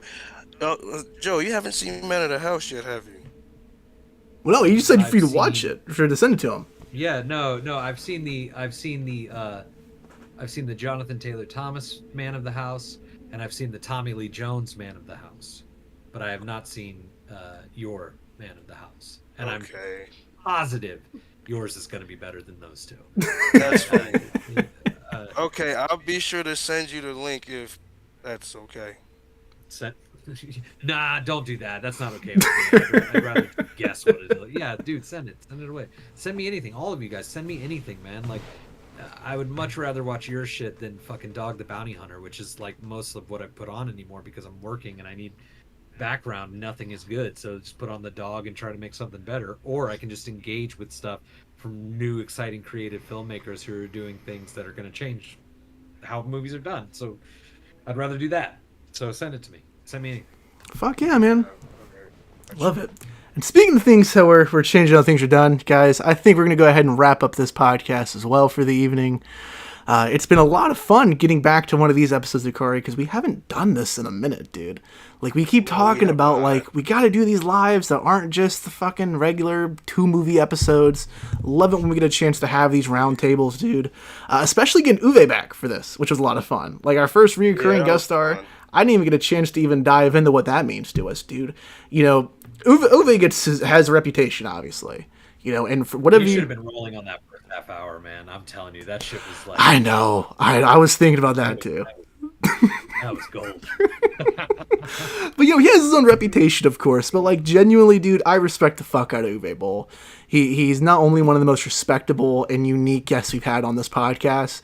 Dude, literally, like, front page of our website has a testimony from Uwe. He sent like an audio thing to help us out too. Promotes the fuck out of it when we have him on. Uwe Boll is a G, dude. So, He's cool, dude. pleasure having him on like always. Be sure to check out his newest film, First Shift. We'll get him back on here in the future to talk about that film at some point. But yeah, man. Dakari, it's time to wrap this one up, my good sir. I know we got Man of the House dropping soon, because you just sent the final cut to me last night to go ahead and review, so we're ready to go ahead and get that coming out in the next few weeks. Damn, Can't you wait. didn't watch it yet, man? Bro, I'm setting this shit up, bro. I was up till 5 in the morning fixing this thing up, dude. It's crazy. But yeah, we got a lot of shit going on, dude. The newest short film from Galaxy of Films currently available out now. We did, like I said, Gracie helped out on this one over on Open 99. They have Hell Squad 2, which is also available now. Gracie, where else can our listeners find you guys and some of your work coming on in the future? Because you also are shooting some more stuff currently, too. Keep an eye out for our Instagram. Our Instagram is coming up, which is where you're going to find audition material for our next feature, which is yet to be announced. But that's follow the Hell Squad page, and we'll eventually have an Opal 99 one coming out. But I'm backlogging all of it so that it is complete, and that I don't spam people with behind the scenes footage from 3 years ago. That's fair. That's Right. fair. Oh, and Joe, it's always a pleasure getting you on here too, my good sir. Obviously, we had you on last year talking about Nora, the Florida Project, and Grace, we also had you on for The Substance and Revenge, which was a lot of fun too. But Joe, where can our listeners find you? Where can they find Blue Means Pregnant Films? Where can they find stuff that I don't know? All the good stuff, man. We have a Blue Means Pregnant YouTube channel and we have a Blue Means Pregnant website, which is bluemeanspregnantfilms.com, which hasn't been updated in way too long. It still says our newest film, Natasha Hall, so I need to update that. We've made 2 movies since then. And we have a Facebook, Blue Means Pregnant Films, as well. And we should have 3 movies coming out in the next 6 months to a year here through Anchor Bay. Hate Horses, The Yellow Bellies, and I Don't Know will all be coming out and theoretically getting some theatrical runs, and they'll be available on physical media, and you'll know that the filmmaker himself authored that disc. We're also getting Blu-ray releases for Natasha Hall and Suffrage through Indie Rights. They're going to be coming out before the end of the year, and Suffrage will be a special director's cut. And I haven't talked to Max about this yet, but I want his participation in the final cut of Suffrage. Sure. I have, so we'll be talking to him about that here soon. So hopefully he'll be in it as well for your listeners. Okay. Right. But yeah, check those out. Suffrage is my favorite movie I've ever made. Most people like the first Natasha Hall more. That's okay. The second one is, how you talked about for better for better or worse, Suffrage is the same for me. Where it's that's me out there way more than I Don't Know is actually Suffrage. So keep an eye out for those. That's too many movies to keep an eye out for. Natasha Hall, Suffrage, I Don't Know, Hate Horses, Yellow Bellies, and then we're making the third one here. So if you have any money you want to send our way to make the third Natasha Hall film called She's So Hot, feel free to send it on over. Hell yeah, dude. Hell yeah. Yeah. Sweet. Dakari, I think it's going to go ahead and wrap it up for this episode, my good sir. Obviously, our listeners have the main podcast to look forward to this week. I don't even know what film it was, dude. I took a break this week. Naima was covering it with her husband, though. Awesome to get Faddis on the podcast, finally. Dude, we need more Faddis love. I see Naima taking 1,000 photo shoots on Instagram, and I see Faddis in, one of them. I need a whole Faddis fan page coming up, dude. So I'm glad he's back on the podcast for the first time. He's been a huge supporter of a lot of the stuff we've worked on, so check out that episode, guys. Really good stuff. But yeah, stay tuned for Man of the House. Also, another film releasing soon called Acts of Violence is dropping soon, and check out as well. So thank you guys so much for sticking around for this Galaxy of Film Live episode. If you enjoy the show, please consider leaving us an iTunes or Spotify review. It truly does help out the show much more than you can imagine. And we'll talk to you guys next time. Bye, guys.